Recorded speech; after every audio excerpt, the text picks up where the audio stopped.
ದೇವರಾದ ಯೇಸುಕ್ರಿಸ್ತನ ನಾಮದಲ್ಲಿ ನಿಮ್ಮೆಲ್ಲರಿಗೂ ನನ್ನ ಪ್ರೀತಿಯ ಅಭಿನಂದನೆಗಳು.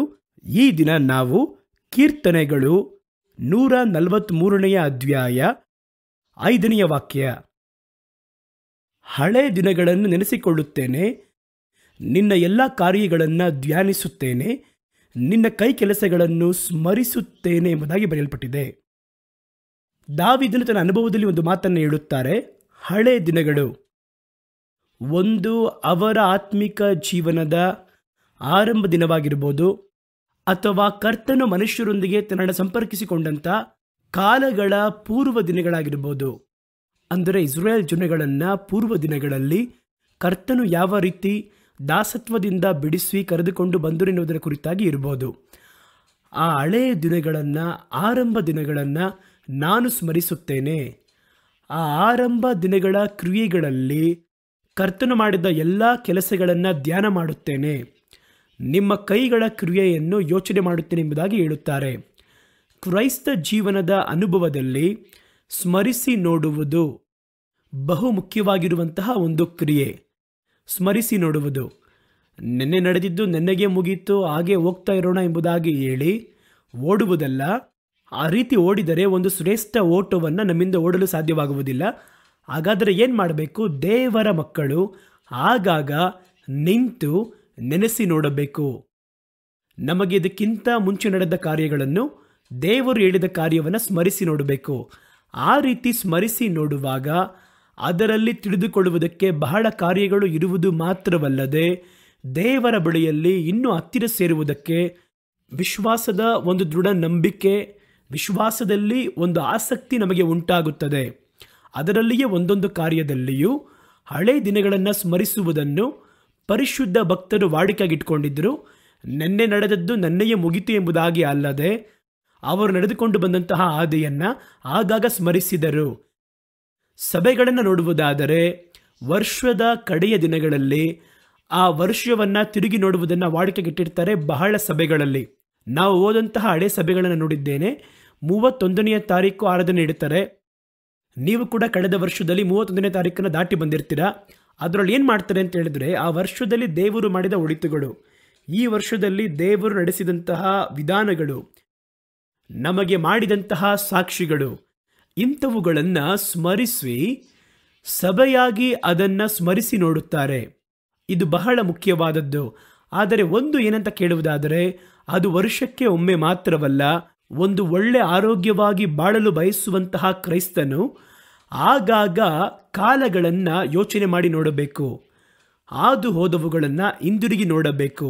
ಆಗ ಮಾತ್ರವೇ ಇನ್ನೂ ಅಧಿಕವಾಗಿ ದೇವರ ಬಳಿ ಹತ್ತಿರ ಬರುವುದಕ್ಕೆ ನಮಗೆ ಅವಕಾಶವಿರುತ್ತದೆ. ಒಂದು ಆರೋಗ್ಯವಾಗಿರುವ ಜೀವಿತವನ್ನು ಜೀವಿಸುವುದಕ್ಕೆ ದಾರಿ ಉಂಟಾಗುತ್ತದೆ.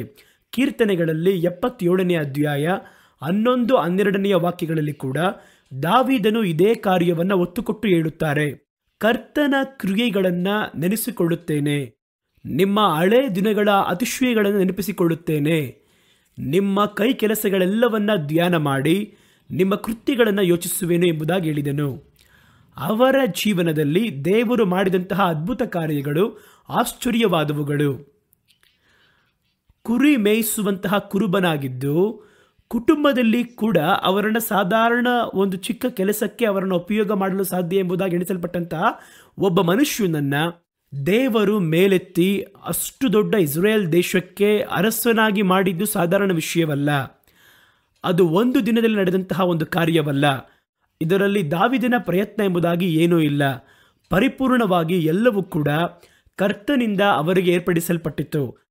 ಆದ್ದರಿಂದ ಆಗಾಗ ಅದನ್ನು ಯೋಚನೆ ಮಾಡುತ್ತಾ ಇದ್ದರು. ಕುರಿಗಳ ಹಿಂದೆ ಓಡಿ ತಿರುಗಾಡಿದಂತಹ ನನ್ನನ್ನು ಕರ್ತನು ಧೂಳಿನಿಂದ ಮೇಲೆತ್ತಿ ಇವತ್ತು ಅರಸರೊಂದಿಗೂ ಪ್ರಭುಗಳೊಂದಿಗೂ ದೊಡ್ಡ ದೊಡ್ಡ ಅರಸರೊಂದಿಗೂ ನನ್ನನ್ನು ಕೂರುವಂತೆ ಮಾಡಿದರು. ಇದು ಸಾಧಾರಣವಾಗಿರುವ ವಿಷಯವ? ನಾನು ಸಾಧಾರಣವಾಗಿ ಯಾವ ರೀತಿ ಇದ್ದೆ? ಕುರಿ ಮೇಯಿಸುತ್ತಾ, ಕಾಡಿನಲ್ಲಿ ಹೋಗುತ್ತಾ, ಅಲ್ಲಿ ಜೀವನವನ್ನು ಜೀವಿಸುತ್ತಾ ಇದನ್ನು ಸ್ಮರಿಸಿ ನೋಡಬೇಕಾದರೆ ಅವರಿಗೆ ದೇವರ ಮೇಲೆ ಒಂದು ಪ್ರೀತಿ, ದೇವರು ಮಾಡಿದಂತಹ ಕೃತ್ಯಗಳು ತನ್ನ ಜೀವನದಲ್ಲಿ ಮಾಡಿದ್ದನ್ನು ಯೋಚನೆ ಮಾಡಿ ನೋಡಬೇಕಾದ್ರೆ ಒಂದು ದೊಡ್ಡ ಆಶ್ಚರ್ಯ. ಅಷ್ಟು ದೊಡ್ಡ ಗೋಲಿಯಾತ ಯಾವ ರೀತಿ ಜಯಿಸಿದೆ ಅಂತ ನನಗೆ ಗೊತ್ತಿಲ್ಲ. ಅವನು ಯುದ್ಧದಲ್ಲಿ ವೀರನೆಂಬುದಾಗಿ ಹೇಳಲ್ಪಟ್ಟಿತ್ತು. ಆದರೂ ಕೂಡ ಕರ್ತನು ಒಂದು ಚಿಕ್ಕ ಕಲ್ಲನ್ನಿಟ್ಟು ಇಸ್ರಾಯೇಲರಿಗೆ ದೊಡ್ಡ ರಕ್ಷಣೆಯನ್ನು ಕೊಟ್ಟದ್ದು ಮಾತ್ರವಲ್ಲ, ನನಗೆ ಒಂದು ದೊಡ್ಡ ಪ್ರಯತ್ನವನ್ನು ಕೊಟ್ಟರು, ನನಗೆ ದೊಡ್ಡ ಸ್ಥಾನವನ್ನು ಕೊಟ್ಟರು. ಅದು ಸಾಧಾರಣವಾಗಿರೋ ವಿಚಾರವಾ? ಹಾಗಾಗಿ ನನ್ನ ಜೀವನದಲ್ಲಿ ಪ್ರತಿ ನಿಮಿಷವೂ ದೇವರು ಯಾವ ರೀತಿಯೆಲ್ಲ ಸಂದರ್ಶಿಸಿದರು ಎನ್ನುವುದನ್ನು ಯೋಚನೆ ಮಾಡಿ ನೋಡಬೇಕಾದ್ರೆ, ಆ ಪೂರ್ವ ಕಾಲದಲ್ಲಿ ದೇವರ ಕ್ರಿಯೆಗಳು, ದೇವರ ಕೃಪೆ ನನ್ನನ್ನು ಅಧಿಕವಾಗಿ ಪ್ರೋತ್ಸಾಹ ಪಡಿಸಿತು. ಆತ್ಮದಲ್ಲಿ ಬೆಳೆಯುವುದಕ್ಕೆ ಒಂದು ದೃಢವಾಗಿರುವಂತಹ ಅಸ್ಥಿವಾರವಾಗಿದೆ ಎನ್ನುವಂಥದ್ದೇ ದಾವೀದನ ಅನುಭವ. ದೇವರು ಮಾಡಿದ್ದನ್ನು ಸ್ಮರಿಸದೆ ಹೋದರೆ ಏನು ನಡೆಯುತ್ತೆ? ಕರ್ತನು ಎಷ್ಟೋ ಒಳ್ಳೇದು ಮಾಡಿರ್ತಾರೆ, ಅದನ್ನು ಮರ್ತೋದ್ವಿ ಅಂತ ಇಟ್ಕೊಳ್ಳಿ. ದಿನ ಕಳೆಯುವಾಗ ಅಥವಾ ಬೇರೆ ಥರ ಪರಿಸ್ಥಿತಿಯನ್ನು ಎದುರುಗೊಳ್ಳುವಾಗ ದೇವರು ಮುಂದೆ ಮಾಡಿದಂತಹ ಒಳಿತಿನ ಕಾರ್ಯಗಳನ್ನು ಮರೆತರೆ ಏನು ನಡೆಯುತ್ತೆ ಎನ್ನುವುದಕ್ಕೆ ಇಸ್ರಾಯೇಲ್ಯರು ಒಂದು ದೊಡ್ಡ ಉದಾಹರಣೆ. ಆ ರೀತಿ ಕೃತಜ್ಞತೆ ಇಲ್ಲದವರಿಗೂ, ಕರ್ತನು ಮಾಡಿದಂತಹ ಕ್ರಿಯೆಗಳನ್ನು ಸ್ಮರಿಸದಿರುವವರಿಗೂ ಏನು ನಡೆಯುತ್ತದೆ? ಕೀರ್ತನೆಗಳು 78ನೇ ಅಧ್ಯಾಯ 40-42 ವಾಕ್ಯಗಳಲ್ಲಿ ಇಂಥ ಒಂದು ಕಾರ್ಯವು ಹೇಳಲ್ಪಟ್ಟದಾಗಿದೆ. ಅರಣ್ಯದಲ್ಲಿ ಅವರು ಎಷ್ಟೋ ಸಾರಿ ಅವಿಧಿಯರಾಗಿ ಅಲ್ಲಿ ಆತನನ್ನು ನೋಯಿಸಿದರು. ಆತನನ್ನು ಪದೇ ಪದೇ ದಾಸತ್ವದಿಂದ ಕರೆದುಕೊಂಡು ಬಂದಂತಹ ದೇವರನ್ನು ಇಸ್ರಾಯೇಲ್ಯರು ಕೋಪಗೊಳಿಸಿ, ಅರಣ್ಯದಲ್ಲಿ ಬರುವಾಗೆಲ್ಲ ಅವರಿಗೆ ಸಿಟ್ಟನ್ನೆಬ್ಬಿಸಿ ಅವರನ್ನು ದುಃಖಪಡಿಸಿದರು. ಆತನನ್ನು ಪದೇ ಪದೇ ಪರೀಕ್ಷಿಸಿ ಇಸ್ರಾಯೇಲ್ಯರ ಸದಮಲ ಸ್ವಾಮಿಯನ್ನು ಕರೆಗೊಳಿಸಿದರು. ನೋಡಿದ್ರ, ಅವರು ಆತನ ಭುಜಬಲವನ್ನು, ಶತ್ರುಗಳಿಂದ ಬಿಡಿಸಿದ ಸಮಯವನ್ನ ಮರೆತು ಬಿಟ್ಟರು ಅಂತ ಬರೆಯಲ್ಪಟ್ಟಿದೆ. ಅವರು ಏನೆಲ್ಲ ಆದರೂ ನೋಡಿ, ಕರ್ತನು ಎಷ್ಟೊಂದು ಅದ್ಭುತವನ್ನು ಮಾಡಿದ್ರು, ಎಷ್ಟೋ ಅತಿಶಯಗಳನ್ನು ಮಾಡಿದ್ರು. ಅದನ್ನು ಸ್ಮರಿಸದೆ ಹೋದವರು ಏನೆಲ್ಲ ಮಾಡುತ್ತಾರೆ, ಅವರ ಕ್ರಿಯೆಗಳು ಯಾವ ರೀತಿ ಇರುತ್ತದೆ ಎಂಬುದಾಗಿ ದೇವರ ವಾಕ್ಯ ಹೇಳುತ್ತದೆ. ಒಂದು, ಕರ್ತನಿಗೆ ಸಿಟ್ಟೆಬ್ಬಿಸುತ್ತಾರೆ. ಯಾಕೆ ನಾವು ದೇವರು ಮಾಡಿರುವ ಒಳಿತುಗಳನ್ನು ಆಗಾಗ ಸ್ಮರಿಸಬೇಕೆಂದರೆ, ಸ್ಮರಿಸದೆ ಮರೆಯುವವರು ತನ್ನ ದಾರಿಗಳಿಂದಲೂ ತಮ್ಮ ಜೀವಿತದ ಕ್ರಮದಿಂದಲೂ ದೇವರನ್ನು ಕೋಪಗೊಳಿಸುವವರಾಗಿ ಮಾರ್ಪಡ್ತಾರೆ. ಎರಡನೇದಾಗಿ, ಕರ್ತನನ್ನು ದುಃಖಪಡಿಸುವವರಾಗಿ, ಕರ್ತನನ್ನು ಸಿಟ್ಟೆಬ್ಬಿಸುವಂತೆ ಮಾಡಿ, ಆತಂಕ ಉಂಟಾಗುವಂತೆ ಮಾಡಿ ಮಾರ್ಪಡಿಸುತ್ತಾರೆ. ಮೂರನೇದಾಗಿ, ದೇವರನ್ನು ಪರೀಕ್ಷೆ ಮಾಡಿ ನೋಡುವವರಾಗಿರ್ತಾರೆ. ಯಾರು? ಪೂರ್ವ ಕಾಲವನ್ನು ಸ್ಮರಿಸದೆ ಹೋದವರು ಕರ್ತನನ್ನು ಪರೀಕ್ಷೆ ಮಾಡ್ತಾರೆ, ಕರ್ತನ ಶಕ್ತಿಯನ್ನು ತಾತ್ಸಾರ ಮಾಡುತ್ತಾರೆ, ಕರ್ತನಿಗೆ ವಿರುದ್ಧವಾಗಿ ಗುಣಗುಟ್ಟುತ್ತಾರೆ. ಇಷ್ಟು ಪಾಪಗಳ ಒಳಗೆ ತನ್ನನ್ನರಿಯದೆ ಒಳಗೆ ಪ್ರವೇಶ ಮಾಡ್ತಾರೆ. ಯಾರು? ಕರ್ತನು ಮಾಡಿದ್ದನ್ನು, ಒಳಿತುಗಳನ್ನು ಆಗಾಗ ಸ್ಮರಿಸದೆ ಹೋಗುವವರು.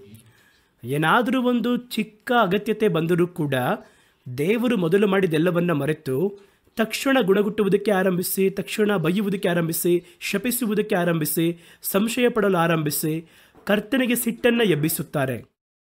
ಅವೆಲ್ಲವೂ ನಮ್ಮ ಜೀವನದಲ್ಲಿ ಬರದೇ ಇರಬೇಕು. ನಮ್ಮ ನಡತೆ ಈ ರೀತಿಯಾಗಿ ಮಾರ್ಪಡಬಾರದು ಎಂಬುದಾಗಿ ಹೇಳುವುದಾದರೆ, ನಾವು ಆಗಾಗ ಕುಳಿತು ಧ್ಯಾನ ಮಾಡುತ್ತಾ ದೇವರು ಮಾಡಿರುವ ಕಾರ್ಯಗಳನ್ನು ಸ್ಮರಿಸುತ್ತಾ ನೋಡಬೇಕು. ಅಟ್ಲೀಸ್ಟ್ ವಾರಕ್ಕೆ ಒಮ್ಮೆಯಾದರೂ ಕೂಡ ದೇವರು ನಮಗೆ ಕೊಟ್ಟಂತಹ ಒಳಿತುಗಳನ್ನು ಸ್ಮರಿಸುವಂಥದ್ದು ನಿಮ್ಮನ್ನು ಆರೋಗ್ಯವಾಗಿರುವ ಕ್ರೈಸ್ತ ಜೀವಿತದಲ್ಲಿ ಸಹಾಯ ಮಾಡುತ್ತದೆ. ಅದಕ್ಕಿಂತ ಇನ್ನೂ ಶ್ರೇಷ್ಠವಾದದ್ದೇನೆಂದರೆ, ಪ್ರತಿ ದಿನವೂ ರಾತ್ರಿಯಲ್ಲೂ ಕರ್ತನ ಪಾದದಲ್ಲಿ ಸ್ವಲ್ಪ ಸಮಯ ಆದರೂ ಆ ದಿನ ದೇವರು ನಿಮ್ಮನ್ನು ನಡೆಸಿದ ರೀತಿ, ದೇವರು ಮಾಡಿದಂತಹ ಒಳಿತುಗಳು, ಇಂಥವುಗಳನ್ನು ಸ್ಮರಿಸಿ ನೋಡುವಂಥದ್ದು ನಿಮ್ಮನ್ನು ಇನ್ನೂ ಅಧಿಕವಾಗಿ ದೇವರಲ್ಲಿ ಸೇರಿಸುವುದಕ್ಕೆ ಅಥವಾ ದೇವರ ಮೇಲೆ ಇರುವಂತಹ ನಂಬಿಕೆಯನ್ನು ವೃದ್ಧಿ ಮಾಡುವುದಕ್ಕೆ ಸಹಾಯಕರವಾಗಿದೆ ಎನ್ನುವುದರಲ್ಲಿ ಯಾವ ಸಂಶಯವೂ ನಮಗಿಲ್ಲ. ಈಗ ನಾವು ಏನು ನೋಡಲಿದ್ದೇವೆ? ನಾವು ಯಾವುದೆಲ್ಲವನ್ನು ಸ್ಮರಿಸಿ ನೋಡಬೇಕು ಎಂಬುದಾಗಿ ಸತ್ಯವೇದ ಹೇಳುತ್ತದೆ. ಸಾಧಾರಣವಾಗಿ ನೋಡುವುದಾದರೆ ದೇವರ ಕೃಪೆಯನ್ನು ಸ್ಮರಿಸಿ ನೋಡಿದ್ರು, ದಯೆಯ ಸ್ಮರಿಸಿ ನೋಡಿದ್ರು ಅಂತ ಹೇಳ್ಬೋದು. ಇವತ್ತು ನಾವು ನೋಡುವಂಥದ್ದು ಸ್ವಲ್ಪ ವ್ಯತ್ಯಾಸವಾಗಿರುವಂಥ ಕಾರ್ಯಗಳು. ನಾವು ಯಾವುದನ್ನೆಲ್ಲ ಸ್ಮರಿಸಿ ನೋಡಬೇಕು, ಯಾಕೆ ಸ್ಮರಿಸಬೇಕು, ಆ ರೀತಿ ಸ್ಮರಿಸಿ ನೋಡುವುದರಿಂದ ನಮ್ಮಲ್ಲಿ ಯಾವ ಒಳಿತು ಸಿಗುತ್ತದೆ ಎನ್ನುವುದನ್ನು ನಾವು ಒಟ್ಟಿಗೆ ನೋಡೋಣ. ಒಂದನ್ನು ಗಮನಿಸಿ, ಕರ್ತನ ಬಳಿಯಲ್ಲಿ ನಾವು ಕೇಳಿ ಹೊಂದಿಕೊಂಡಂತಹ ಕಾರ್ಯಗಳನ್ನು, ಕೇಳಿ ಹೊಂದಿಕೊಳ್ಳಬೇಕಾಗಿರುವ ಕಾರ್ಯವನ್ನು ಸ್ಮರಿಸಬೇಕಂತೆ. ಇದು ಒಂದು ಹೊಸ ವಿಷಯವಲ್ಲವಾ? ಸಾರ್ದಿಸ್ ಸಭೆ ಎಂಬುದಾಗಿ ಒಂದು ಸಭೆ, ಪ್ರಕಟಣೆಯ ಪ್ರವಾದನೆ ಗ್ರಂಥ 7 ಸಭೆಗಳಲ್ಲಿ ಹೇಳಲ್ಪಟ್ಟಿರುವ ಕಾರ್ಯವಿದೆ. ಅದರಲ್ಲಿ ಒಂದು ಸಭೆಯ ಹೆಸರು ಸಾರ್ದಿಸ್ ಸಭೆ. ಆ ಸಭೆಗೆ ದೇವರು ಏನು ಹೇಳ್ತಾರೆ ಅಂತ ಗಮನಿಸಿ. ಆದ್ದರಿಂದ ನೀನು ಕೇಳಿ ಒಂದಂತಹ ಕಾರ್ಯವನ್ನು ಸ್ಮರಿಸಿ ಅದನ್ನು ಮತ್ತೆ ಕೈಗೊಂಡು ಮನತಿರುಗು. ನೀನು ಎಚ್ಚರಗೊಳ್ಳದಿದ್ದರೆ ಕಳ್ಳನ ಹಾಗೆ ನಿನ್ನ ಮೇಲೆ ಬರುತ್ತೇನೆ, ನಾನು ನಿನ್ನ ಮೇಲೆ ಬರುವ ವೇಳೆಯನ್ನು ಅರಿಯದೇ ಇರುವೆ ಎಂಬುದಾಗಿ ಹೇಳುತ್ತಾರೆ. ಹಾಗಾಗಿ ದೇವರು ಆ ಸಭೆಗೆ ಯಾವ ಆಲೋಚನೆ ಹೇಳ್ತಾರೆ ಅಂತ ಹೇಳಿದ್ರೆ, ನೀನು ನನ್ನ ಬಳಿ ಹಲವು ಕಾರ್ಯವನ್ನು ಕೇಳಿ ಪಡ್ಕೊಂಡಿದ್ದೀಯ. ಅದು ಒಂದು ವೇಳೆ ವರವಾಗಿರ್ಬೋದು, ಒಳಿತುಗಳಾಗಿರ್ಬೋದು, ಆಶೀರ್ವಾದವಾಗಿರ್ಬೋದು, ಒಪ್ಪಿಸಿಕೊಡುವಂಥದ್ದಾಗಿರ್ಬೋದು. ಯಾವ ಒಂದನ್ನು ಕೇಳಿ ಪಡ್ಕೊಂಡಿದ್ರೂ ಕೂಡ ಅದನ್ನು ಕೇಳಿ ಪಡೆದುಕೊಂಡಂತಹ ರೀತಿಯನ್ನು ಗಮನದಲ್ಲಿಟ್ಟುಕೊಳ್ಳಬೇಕು. ಅದನ್ನು ಮರೆಯುವುದರಿಂದಲೇ ನೀನು ಆಗಾಗ ಪಾಪದಲ್ಲಿ ಬೀಳುತ್ತೀಯ. ಕರ್ತನ ಬಳಿಯಲ್ಲಿ ಒಂದು ಕಾರ್ಯವನ್ನು ಹೊಂದುವುದಕ್ಕೆ ಎಷ್ಟು ವಿಜ್ಞಾಪನೆ ಮಾಡಿದ್ವಿ ಅಂತ ನೋಡಬೇಕು. ದೇವರ ಬಳಿ ರಕ್ಷಣೆಯನ್ನು ಹೊಂದುವುದಕ್ಕೆ ಎಷ್ಟೊಂದು ವಿಜ್ಞಾಪನೆ ಮಾಡಿದೆ. ಒಂದು ವರವನ್ನು ಪಡೆಯುವುದಕ್ಕೆ ಎಷ್ಟೊಂದು ಪ್ರಾರ್ಥನೆ ಮಾಡಿ ಕಾದಿದ್ದು ಅವರ ಬಳಿಯಲ್ಲಿ ಒಡಂಬಡಿಕೆ ಮಾಡಿ ಆ ವರವನ್ನು ಪಡಕೊಂಡೆ. ಒಂದು ಕ್ಷಮಾಪಣೆಯನ್ನು ಹೊಂದುವುದಕ್ಕೆ, ವಿಶೇಷವಾಗಿ ಅದುವೇ ಕ್ಷಮಾಪಣೆಯನ್ನು ಹೊಂದುವುದಕ್ಕೆ, ಒಂದು ಪಾಪ ಮಾಡಿದ್ವಿ, ತಪ್ಪಲ್ಲಿ ಬಿದ್ದೋದ್ವಿ, ಆ ಕ್ಷಮಾಪಣೆಯನ್ನು ಹೊಂದುವುದಕ್ಕೆ ಎಷ್ಟೆಲ್ಲ ವಿಜ್ಞಾಪನೆ ಮಾಡಿದೆ. ಅವೆಲ್ಲವೂ ಅದರ ನಂತರ ಕರ್ತನು ಕ್ಷಮಿಸಿದನು. ಆ ಹೊಂದಿಕೊಂಡಂತಹ ವಿಧಾನವನ್ನು ಮರೆಯಬಾರದು. ಇದನ್ನು ಪಡೆಯುವುದಕ್ಕೆ ಎಷ್ಟೊಂದು ಕಷ್ಟಪಟ್ಟೆ, ಇದು ಎಷ್ಟು ದೂರ ಅದನ್ನು ಹೊಂದಿಕೊಳ್ಳುವುದಕ್ಕೆ ಪ್ರಯತ್ನ ಮಾಡಿದೆ. ಆ ರೀತಿಯಾಗಿ ಅದನ್ನು ಸ್ಮರಿಸುವುದಾದರೆ ನಾವು ಪಡ್ಕೊಂಡಂತಹ ಕಾರ್ಯದ ವ್ಯಾಲ್ಯೂ ಗೊತ್ತಾಗುತ್ತೆ. ಒಂದು ವಸ್ತುವನ್ನು ಪಡೆಯುವುದಕ್ಕೆ ಹಲವು ದಿನಗಳು ಪ್ರಯತ್ನ ಮಾಡಿ ಸ್ವಲ್ಪ ಸ್ವಲ್ಪವಾಗಿ ಹಣವನ್ನು ಕೂಡಿಟ್ಟು ಒಂದು ವಸ್ತುವನ್ನು ಕಷ್ಟಪಟ್ಟು ಪಡೆಯುವುದಾದರೆ ನೀವು ಪಡೆದಿರುವಂತಹ ವಸ್ತುವಿನ ಮೌಲ್ಯ ಅರ್ಥ ಆಗುತ್ತೆ ನಿಮಗೆ. ಸುಲಭವಾಗಿ ಸಿಕ್ಕಿದ್ದು ಅಂತ್ಯದಲ್ಲಿ ಅಂಗೀಕಾರ ಹೊಂದುವುದಿಲ್ಲ ಅಂತ ಸತ್ಯವೇದ ಹೇಳುತ್ತೆ. ಆ ರೀತಿ ಹೊಂದಿಕೊಂಡಂತಹ ವಿಧಾನವನ್ನು ಸ್ಮರಿಸಬೇಕು. ಕರ್ತನ ಬಳಿಯಲ್ಲಿ ಒಂದು ಕಾರ್ಯವನ್ನು ಪಡೆಯುವುದಕ್ಕೆ, ಒಂದು ವರವನ್ನು ಪಡೆಯುವುದಕ್ಕೆ, ಕರ್ತನ ಬಳಿ ಒಂದು ಕರುವಿಕೆಯನ್ನು ಪಡೆಯುವುದಕ್ಕೆ ನಾನು ಇಷ್ಟೊಂದು ಪ್ರಯಾಸ ಪಟ್ಟೆ ಎಂಬುದನ್ನು ಯೋಚಿಸಿ ನೋಡಬೇಕು. ಆ ಒಂದು ಕಾರ್ಯ ನಮಗೆ ಮರೆತು ಹೋಗುವುದಾದರೆ ನಾವು ಹೊಂದಿಕೊಂಡಿರುವಂತಹ ಕಾರ್ಯದ ವ್ಯಾಲ್ಯೂ ನಮಗೆ ಅರ್ಥವಾಗುವುದಿಲ್ಲ. ಆದ್ದರಿಂದ ಏನು ಮಾಡಬೇಕು ಅಂದರೆ ಅದನ್ನು ಆಲಸ್ಯವಾಗಿ ಕೈಯಾಳಿ ಅತಿ ಶೀಘ್ರವೇ ಅದನ್ನು ಕಳೆದುಕೊಳ್ಳುವಂತೆ ಆಗುತ್ತದೆ. ದೇವರ ಬಳಿಯಿಂದ ಒಂದು ಕಾರ್ಯವನ್ನು ಹೊಂದುವುದಕ್ಕೆ ಎಷ್ಟು ವಿಜ್ಞಾಪನೆ ಮಾಡಿ ಪ್ರಯತ್ನ ಮಾಡಿ ಅದನ್ನು ಪಡೆದುಕೊಂಡಿದ್ದೇವೆ ಎನ್ನುವುದನ್ನು ನಾವು ಪ್ರತಿದಿನವೂ ಗಮನವುಳ್ಳವರಾಗಿ ಸಂಶೋಧಿಸಿ ಅದನ್ನು ಸ್ಮರಿಸಬೇಕು. ಅದನ್ನು ಹೊಂದಿಕೊಂಡ ನಂತರ ನಾವು ಅದನ್ನು ಮರೆತು ಬಿಡುತ್ತೇವೆ, ಸ್ಮರಿಸುವುದಿಲ್ಲ. ಅದನ್ನು ಪ್ರತ್ಯೇಕವಾಗಿ ನಾನು ಹೇಳಿದಂತಹ ಕ್ಷಮಾಪಣೆ, ಶುದ್ಧೀಕರಣೆ, ವರಗಳು, ಕೃಪೆ, ಆ ಕೃಪೆ ಸಿಗುವುದಕ್ಕೆ ಅಷ್ಟೊಂದು ಗೋಳಾಡುತ್ತೀವಿ. ಪೌಲ ಕೂಡ ಈ ಒಂದು ಬಲಹೀನತೆ ಎರಡು ಬಿಟ್ಟು ಹೋದರೆ ಚೆನ್ನಾಗಿರುತ್ತೆ ಎಂಬುದಾಗಿ ಹೇಳಿ ಹಲವು ಬಾರಿ ವಿಜ್ಞಾಪನೆ ಮಾಡ್ತಾರೆ. ಅದನ್ನು ಅವರೇ ಹೇಳಿದ್ದಾರೆ. ಹಾಗಾಗಿ ಒಂದು ಕಾರ್ಯವನ್ನು ಹೊಂದುವುದಕ್ಕೆ ಹೋರಾಡಿ ಪ್ರಾರ್ಥನೆ ಮಾಡಿ ಕಷ್ಟಪಟ್ಟು ಹೊಂದುತ್ತೇವೆ. ಹೊಂದಿಕೊಂಡು ಸ್ವಲ್ಪ ದಿನ ಉಪಯೋಗವಾಗುವುದಕ್ಕೆ ಆರಂಭವಾದ ಕೂಡಲೇ ಎಲ್ಲವನ್ನ ಮರೆತು ಹೋಗುತ್ತೇವೆ. ಆದರೆ ಸತ್ಯವೇದ ಹೇಳುತ್ತದೆ, ನೀವು ಹೊಂದಿಕೊಂಡಿರುವಂತಹ ವಿಧಾನವನ್ನು ಸ್ಮರಿಸಿ ನೋಡುವಾಗಲೇ ನೀವು ಪಡೆದಿರುವಂತಹ ಕಾರ್ಯದ ವ್ಯಾಲ್ಯೂ ನಿಮಗೆ ಅರ್ಥ ಆಗುತ್ತೆ. ಇದನ್ನು ಪಡೆಯುವುದಕ್ಕೆ ಎಷ್ಟೊಂದು ಕಷ್ಟಪಟ್ಟೆ, ಎಷ್ಟು ದಿನ ಕಾದಿದ್ದೆ, ಎಷ್ಟು ದಿನ ದೇವರ ಬಳಿಯಲ್ಲಿ ವಿಜ್ಞಾಪನೆ ಮಾಡಿದೆ. ಆ ರೀತಿಯಾಗಿ ನಾವು ಆಗಾಗ ಯೋಚನೆ ಮಾಡಬೇಕು. ಈ ಹೊಂದಿಕೊಂಡಿರುವಂತಹ ವಿಧಾನವನ್ನು ಮರೆತು ಹೋಗಿರುವವರು ಏನಾಗುತ್ತಾರೆ ಎನ್ನುವುದನ್ನು ಸತ್ಯವೇದ ಹೇಳುತ್ತೆ. ಪ್ರಕಟಣೆ ಪ್ರವಾದನೆ ಗ್ರಂಥ 3ನೇ ಅಧ್ಯಾಯ 1-2 ವಾಕ್ಯಗಳು. ಸಾರ್ದಿಸ್ ಸಭೆ ದೇವರ ಬಳಿ ಕೃಪೆಯನ್ನು ಹೊಂದಿತು, ಶುದ್ಧೀಕರಣೆಯನ್ನು ಹೊಂದಿತು, ಸೇವೆಯನ್ನು ಹೊಂದಿತು, ಜನಗಳನ್ನು ಪಡ್ಕೊಂಡಿತ್ತು. ದೇವರು ಒಂದು ಸೇವೆಗೆ ಕೊಡುವ ಎಲ್ಲವನ್ನು ಪಡ್ಕೊಂಡಿತ್ತು. ಅದನ್ನು ಹೊಂದಿಕೊಳ್ಳುವುದಕ್ಕೆ ಎಷ್ಟೊಂದು ಕಷ್ಟಪಟ್ಟು ದೇವರ ಬಳಿ ವಿಜ್ಞಾಪನೆ ಮಾಡಿದರು. ಪಡೆದು ಸ್ವಲ್ಪ ದಿನವಾದ ನಂತರ ಉಪಯೋಗದಲ್ಲಿರಬೇಕಾದ್ರೆ ಅದು ಬಂದ ವಿಧಾನವನ್ನು, ಅದನ್ನು ಹೊಂದುವುದಕ್ಕೆ ಪಟ್ಟಂತಹ ಕಷ್ಟಗಳನ್ನು ಮರ್ತೋದ್ರು. ಆ ರೀತಿ ಮರೆತು ಹೋದದರಿಂದ ಆ ಸಾರ್ದಿಸ್ ಸಭೆಗೆ ಏನು ನಡೆಯಿತು? ಸಾರ್ದಿಸ್ನಲ್ಲಿರುವ ಸಭೆಯ ದೂತನಿಗೆ ಬರೆಯಬೇಕಾಗಿರುವಂಥದ್ದು. ಪ್ರಕಟಣೆ ಪ್ರವಾದನೆ ಗ್ರಂಥ 3ನೇ ಅಧ್ಯಾಯ 1ನೇ ವಾಕ್ಯ ಓದುತ್ತಿದ್ದೇನೆ. ಸಾರ್ದಿಸಿನಲ್ಲಿರುವ ಸಭೆಯ ದೂತನಿಗೆ ಬರೆ, ದೇವರ 7 ಆತ್ಮಗಳು 7 ನಕ್ಷತ್ರಗಳು ಉಳ್ಳಾತನು ಹೇಳುವುದೇನೆಂದರೆ, ನಿನ್ನ ಕೃತ್ಯಗಳನ್ನು ಬಲ್ಲೆನು, ಜೀವಿಸುವವನು ಎಂದು ಹೆಸರು ನಿನಗಿದ್ದರೂ ಸತ್ತವನಾಗಿದ್ದಿ ಎಂಬುದನ್ನು ಬಲ್ಲೆನು. ಹಾಗಾದರೆ ಇದನ್ನು ಮರೆತು ಹೋದವರು ಸ್ವಲ್ಪ ದಿನದಲ್ಲಿ ಏನಾಗ್ತಾರೆ ಅಂದರೆ, ಹೊರ ತೋರುವಿಕೆಗೆ, ಮನುಷ್ಯರ ಒಂದು ದೃಷ್ಟಿಕೋನಕ್ಕೆ, ವಿಶ್ವಾಸಿಗಳ ಒಂದು ಕೋನಕ್ಕೆ, ಪಕ್ಕದಲ್ಲಿರುವಂತಹ ಇತರರ ದೃಷ್ಟಿಗೆ ಜೀವವುಳ್ಳವರಾಗಿ ಅವರು, ಕ್ರಿಯೆ ಮಾಡುವವರಾಗಿ ಅವರು ಕಾಣಲ್ಪಟ್ಟರೂ ಕೂಡ ಕರ್ತನ ದೃಷ್ಟಿಯಲ್ಲಿ ಅವರು ಸತ್ತವರಾಗಿ ಇರುತ್ತಾರೆ, ಜೀವವಿಲ್ಲದವರಾಗಿರುತ್ತಾರೆ. ಈ ರೀತಿ ಸೇವೆ ಓಡ್ತಾ ಇದೆ, ಸಭೆ ನಡೀತಾ ಇದೆ, ಜನಗಳು ಬರ್ತಾ ಇದ್ದಾರೆ, ಆರಾಧನೆ ನಡೀತಾ ಇದೆ. ಇದರಲ್ಲಿ ಅವರು ದೇವರ ಬಳಿಯಿಂದ ಪಡೆದಂತಹ ಒಳಿತುಗಳನ್ನು, ಅವರು ಹೊಂದಿಕೊಂಡಿರುವಂತಹ ವಿಧಾನವನ್ನು ಮರೆತು ಹೋದುದರಿಂದ ಏನೋ ತಮ್ಮ ಸ್ವಾರ್ಥಕ್ಕಾಗಿ ಇವೆಲ್ಲವನ್ನ ಸಂಪಾದನೆ ಮಾಡಿದ ಹಾಗೆ ಒಂದು ಬಿಂಬ ಅವರಲ್ಲಿ ಉಂಟಾಗುತ್ತದೆ. ಸೇವೆಯಲ್ಲಿ ಯಾವ ಒಂದು ಕೊರತೆ ಇಲ್ಲ, ದಿನ ಆರಾಧನೆ ನಡೀತಾ ಇದೆ, ಕರ್ತನ ಭೋಜನ ಕೊಡುತ್ತಾರೆ, ಜನಗಳು ಬರ್ತಾ ಇದ್ದಾರೆ, ಹೊಸಬರು ಸೇರಿಸಲ್ಪಡ್ತಾ ಇದ್ದಾರೆ, ಎಲ್ಲ ಇದೆ. ಆದರೆ ದೇವರು ಹೇಳುತ್ತಾರೆ, ನೀನು ಸ್ವಲ್ಪ ಸ್ವಲ್ಪವಾಗಿ ಆ ಮೂಲತಃ ಕಾರ್ಯವನ್ನು ಮರೆತದರಿಂದ ನಿನ್ನ ಮನದಲ್ಲಿ ನನ್ನ ಮೇಲಿರುವಂತಹ ಆ ಒಂದು ಬೆಲೆ, ಆ ಒಂದು ಗೌರವದ ಮುಖ್ಯತ್ವ ಎನ್ನುವಂಥದ್ದು ಕಡಿಮೆಯಾಗಿದೆ. ಆದ್ದರಿಂದ ಹೊರ ತೋರಿಕೆಗೂ ಇತರ ದೃಷ್ಟಿಕೋನಕ್ಕೂ ನೀನು ಜೀವವುಳ್ಳವನು, ಕ್ರಿಯೆ ಮಾಡುವವನು, ಆಶೀರ್ವದಿಸಲ್ಪಟ್ಟವನು, ಆದರೆ ನನ್ನ ದೃಷ್ಟಿಯಲ್ಲಿ ನೀನು ಸತ್ತವನು. ಏಕೆಂದರೆ ನನಗೂ ನಿನಗೆ ಇರುವಂತಹ ಸಂಪರ್ಕ ಸ್ವಲ್ಪ ಸ್ವಲ್ಪವಾಗಿ ಮಂಕಾಗಿ ಕಡಿಮೆಯಾಗುತ್ತಾ ಇದೆ. ಹಾಗಾಗಿ ಅವರು ಹೇಳ್ತಾರೆ, ಆದ್ದರಿಂದ ನೀನು ಎಚ್ಚೆತ್ತುಕೊಂಡು ಸಾಯುವ ಹಾಗಿದ್ದ ಉಳಿದವುಗಳನ್ನು ದೃಢಪಡಿಸು. ನನ್ನ ದೇವರ ಮುಂದೆ ನಿನ್ನ ಕೃತ್ಯಗಳಲ್ಲಿ ಒಂದಾದರೂ ಸಂಪೂರ್ಣವಾದದ್ದೆಂದು ನಾನು ಕಾಣಲಿಲ್ಲ. ಪರಲೋಕದಲ್ಲಿ ದೇವರ ಸಿಂಹಾಸನದ ಮುಂಭಾಗದಲ್ಲಿ ನಿನ್ನ ಕ್ರಿಯೆಗಳು ಪರಿಪೂರ್ಣವಾಗಿ ಕಾಣಲ್ಪಡ್ತಿಲ್ಲ, ಬಹಳ ಕೊರತೆಗಳಿವೆ. ಆದರೆ ನಿನ್ನ ದೃಷ್ಟಿಗೆ ಅದು ಸಂಪೂರ್ಣತೆಯಂತೆ ಕಾಣುತ್ತದೆ. ಎಷ್ಟೊಂದು ಕಷ್ಟಪಡ್ತಾ ಇದ್ದೀವಿ, ಎಷ್ಟೊಂದು ಸೇವೆ ಮಾಡ್ತೇವೆ, ಎಷ್ಟೊಂದು ಪ್ರಯಾಸ ಪಡ್ತೀವಿ, ನಿನಗೆ ಅರ್ಥ ಆಗ್ತಿದೆಯಪ್ಪ. ಆದರೆ ದೇವರ ದೃಷ್ಟಿಯಲ್ಲಿ ನೀನು ಬಹಳ ಕಡಿಮೆ ಉಳ್ಳವನಾಗಿ ಕಾಣಲ್ಪಡ್ತೀಯ. ಅದಕ್ಕೆ ಏನು ಮಾಡಬೇಕು? ಯಾತರಿಂದ ಕೊರತೆ ಬರುತ್ತೆ ಅಂತ ಹೇಳಿದ್ರೆ, ಆದ್ದರಿಂದ ನೀನು ಹೊಂದಿದ ಉಪದೇಶವನ್ನ, ಅದನ್ನು ಕೇಳಿದ ರೀತಿಯ ನೆನಪಿಗೆ ತಂದುಕೊಂಡು ಅದನ್ನು ಕಾಪಾಡಿಕೋ ಮತ್ತು ದೇವರ ಕಡೆಗೆ ತಿರುಗಿಕೋ ಎನ್ನುತ್ತಾರೆ. ಎರಡನೆಯ ಕಾರ್ಯ, ನಾವು ನೆನಪಿಸಿಕೊಳ್ಳಬೇಕಾಗಿರುವ ಅಥವಾ ನೆನೆಸಿ ನೋಡಬೇಕಾಗಿರುವ ಎರಡನೇ ಕಾರ್ಯ, ಆತ್ಮಿಕವಾಗಿರುವ ಜೀವನದ ಆರಂಭದ ದಿನವನ್ನು ಸ್ಮರಿಸಬೇಕು. ಎಲ್ಲ ಮನುಷ್ಯರಿಗೂ, ನನ್ನನ್ನು ಕೂಡ ಸೇರಿಸಿ, ಸೇವಕರಾಗಿರ್ಬೋದು, ವಿಶ್ವಾಸಿಗಳು, ಎಲ್ಲರಿಗೂ ನೀವು ನೋಡುವುದಾದರೆ ನಿಮ್ಮ ಆತ್ಮಿಕ ಜೀವನ ಆರಂಭ ದಿನದಲ್ಲಿ ಇರುತ್ತೆ ನೋಡಿ, ಅದು ಬಹಳ ಪ್ರಕಾಶವಾಗಿರುತ್ತೆ.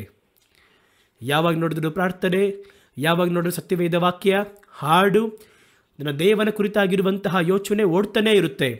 ಆ ಒಂದು ಆರಂಭದ ದಿನ, ಆರಂಭ ಕಾಲದಲ್ಲಿ ಎಷ್ಟು ಸಮಯ ಸಿಕ್ಕಿದ್ರೂ ಮೊಣಕಾಲೂರಿ ಪ್ರಾರ್ಥನೆಯನ್ನು ಮಾಡಿ, ಅನ್ಯ ಭಾಷೆಯಲ್ಲಿ ಮಾತಾಡಿ, ವಾಕ್ಯವನ್ನು ತೆಗೆದು ಗೀಟೆಲ್ಲ ಹಾಕಿ ಓದಿ ಪ್ರಕಾಶವಾಗಿರುತ್ತೆ. ಆಗ ರಕ್ಷಣೆ ಹೊಂದಿರುವ ಹೊಸದರಲ್ಲಿ, ದೇವರ ಪ್ರೀತಿಯನ್ನು ಅರ್ಥ ಮಾಡಿಕೊಂಡಂಥ ಹೊಸದರಲ್ಲಿ ನಾನು ಎಷ್ಟು ದೂರ ನನ್ನ ಜೀವನವನ್ನು ಪ್ರಕಾಶವಾಗಿ ಇಟ್ಕೊಂಡಿದ್ದೀನೋ ಅದನ್ನು ಮತ್ತೆ ಮತ್ತೆ ಸ್ಮರಿಸಿ ನೋಡಬೇಕು. ಆಗ ನಿಮ್ಮ ಜೀವನವನ್ನು ಯಾವಾಗಲೂ ಅದೇ ಉತ್ಸಾಹದಲ್ಲಿಯೂ ಅದೇ ಪ್ರಕಾಶದಲ್ಲಿಯೂ ಕಾದುಕೊಳ್ಳುವುದಕ್ಕೆ ಸಾಧ್ಯ. ಇಬ್ರಿಯರಿಗೆ ಬರೆದ ಪತ್ರಿಕೆ 10ನೇ ಅಧ್ಯಾಯ 32ರಿಂದ 35ರವರೆಗಿರುವಂತಹ ವಾಕ್ಯ ನುಡಿತ ಗಮನಿಸಿ. ಇಂದಿನ ದಿನಗಳನ್ನು ಸ್ಮರಿಸಿಕೊಳ್ಳಿರಿ, ನೀವು ಪ್ರಕಾಶಿಸಲ್ಪಟ್ಟಿರುವ, ಯಾವಾಗ ಆರಂಭದಲ್ಲಿ ಪ್ರಕಾಶಿಸಲ್ಪಟ್ಟಿದ್ದಂತಹ ದಿನಗಳಲ್ಲಿ ಉಪದ್ರವಗಳಾಗಿರುವ ಬಹಳ ಹೋರಾಟವನ್ನು ಸಹಿಸಿಕೊಂಡ್ರಲ್ಲ, ಹಾಗಾದರೆ ಕಷ್ಟ ಬಂದಾಗ ಸ್ವೀಕರಿಸ್ತೀರಾ? ನಿರಾಕರಿಸಲ್ಪಟ್ಟರೆ ಸಂತೋಷವಾಗಿ ಸ್ವೀಕಾರ ಮಾಡ್ಕೊತೀರಾ? ದೂಷಣೆ ಮಾಡಿದ್ರೆ ಅದನ್ನು ಸುಂದರವಾಗಿ ಸ್ವೀಕರಿಸ್ಕೋತೀರಾ? ಯಾಕೆಂದರೆ ಅದು ನಿಮ್ಮ ಆರಂಭ ಕಾಲದಲ್ಲಿ ನೀವು ಪ್ರಕಾಶವಾಗಿದ್ದಂತಹ ಆ ದಿನಗಳು. ಆ ದಿನಗಳಲ್ಲಿ ಕರ್ತನಿಗೋಸ್ಕರವಾಗಿ ಓಡುವುದು, ದುಡಿಯುವುದು, ಪ್ರಯಾಸ ಪಡುವುದರಲ್ಲಿಯೂ ಎಷ್ಟೊಂದು ನೀವು ಆಸಕ್ತಿ ತೋರಿಸಿದ್ರಿ. ಆ ಸಮಯದಲ್ಲಿ ಎಷ್ಟೊಂದು ವಿರೋಧತ್ವ ಬಂದರು. ಎಲ್ಲ ವಿರೋಧತ್ವಗಳನ್ನು ಕೂಡ ಲೆಕ್ಕಕ್ಕೆ ತೆಗೆದುಕೊಳ್ಳದೆ ನೀವು ಆ ಪೂರ್ವ ದಿನಗಳಲ್ಲಿ ನಿಮ್ಮ ಪ್ರಕಾಶವಾಗಿರುವಂತಹ ಆ ಮಹಿಮೆ ಇತ್ತು. ಅವ್ರು ಹೇಳ್ತಾರೆ ನೋಡಿ, ನಿಂದೆಗಳಿಂದಲೂ ಉಪದ್ರವಗಳಿಂದಲೂ ನೀವು ಹಾಸ್ಯಾಸ್ಪದವಾಗಿ ನಿಲ್ಲಿಸಲ್ಪಟ್ಟರು.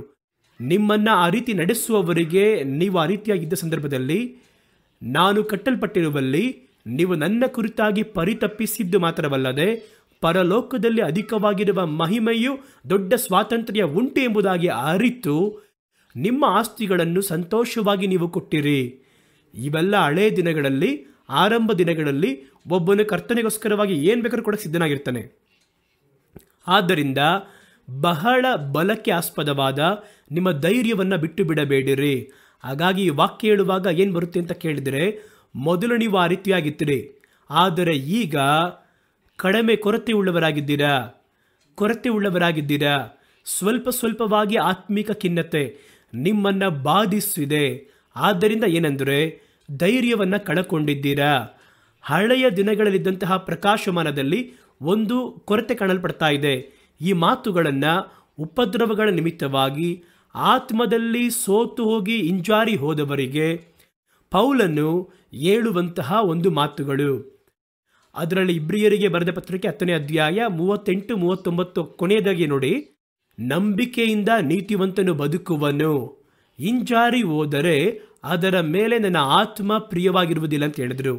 ನಾವಾದರೂ ಹಿಂದೆಗೆದವರಾಗಿ ನಾಶವಾಗುವವರಲ್ಲ, ನಂಬುವವರಾಗಿ ಪ್ರಾಣ ರಕ್ಷಣೆಯನ್ನು ಹೊಂದುವವರಾಗಿದ್ದೇವೆ.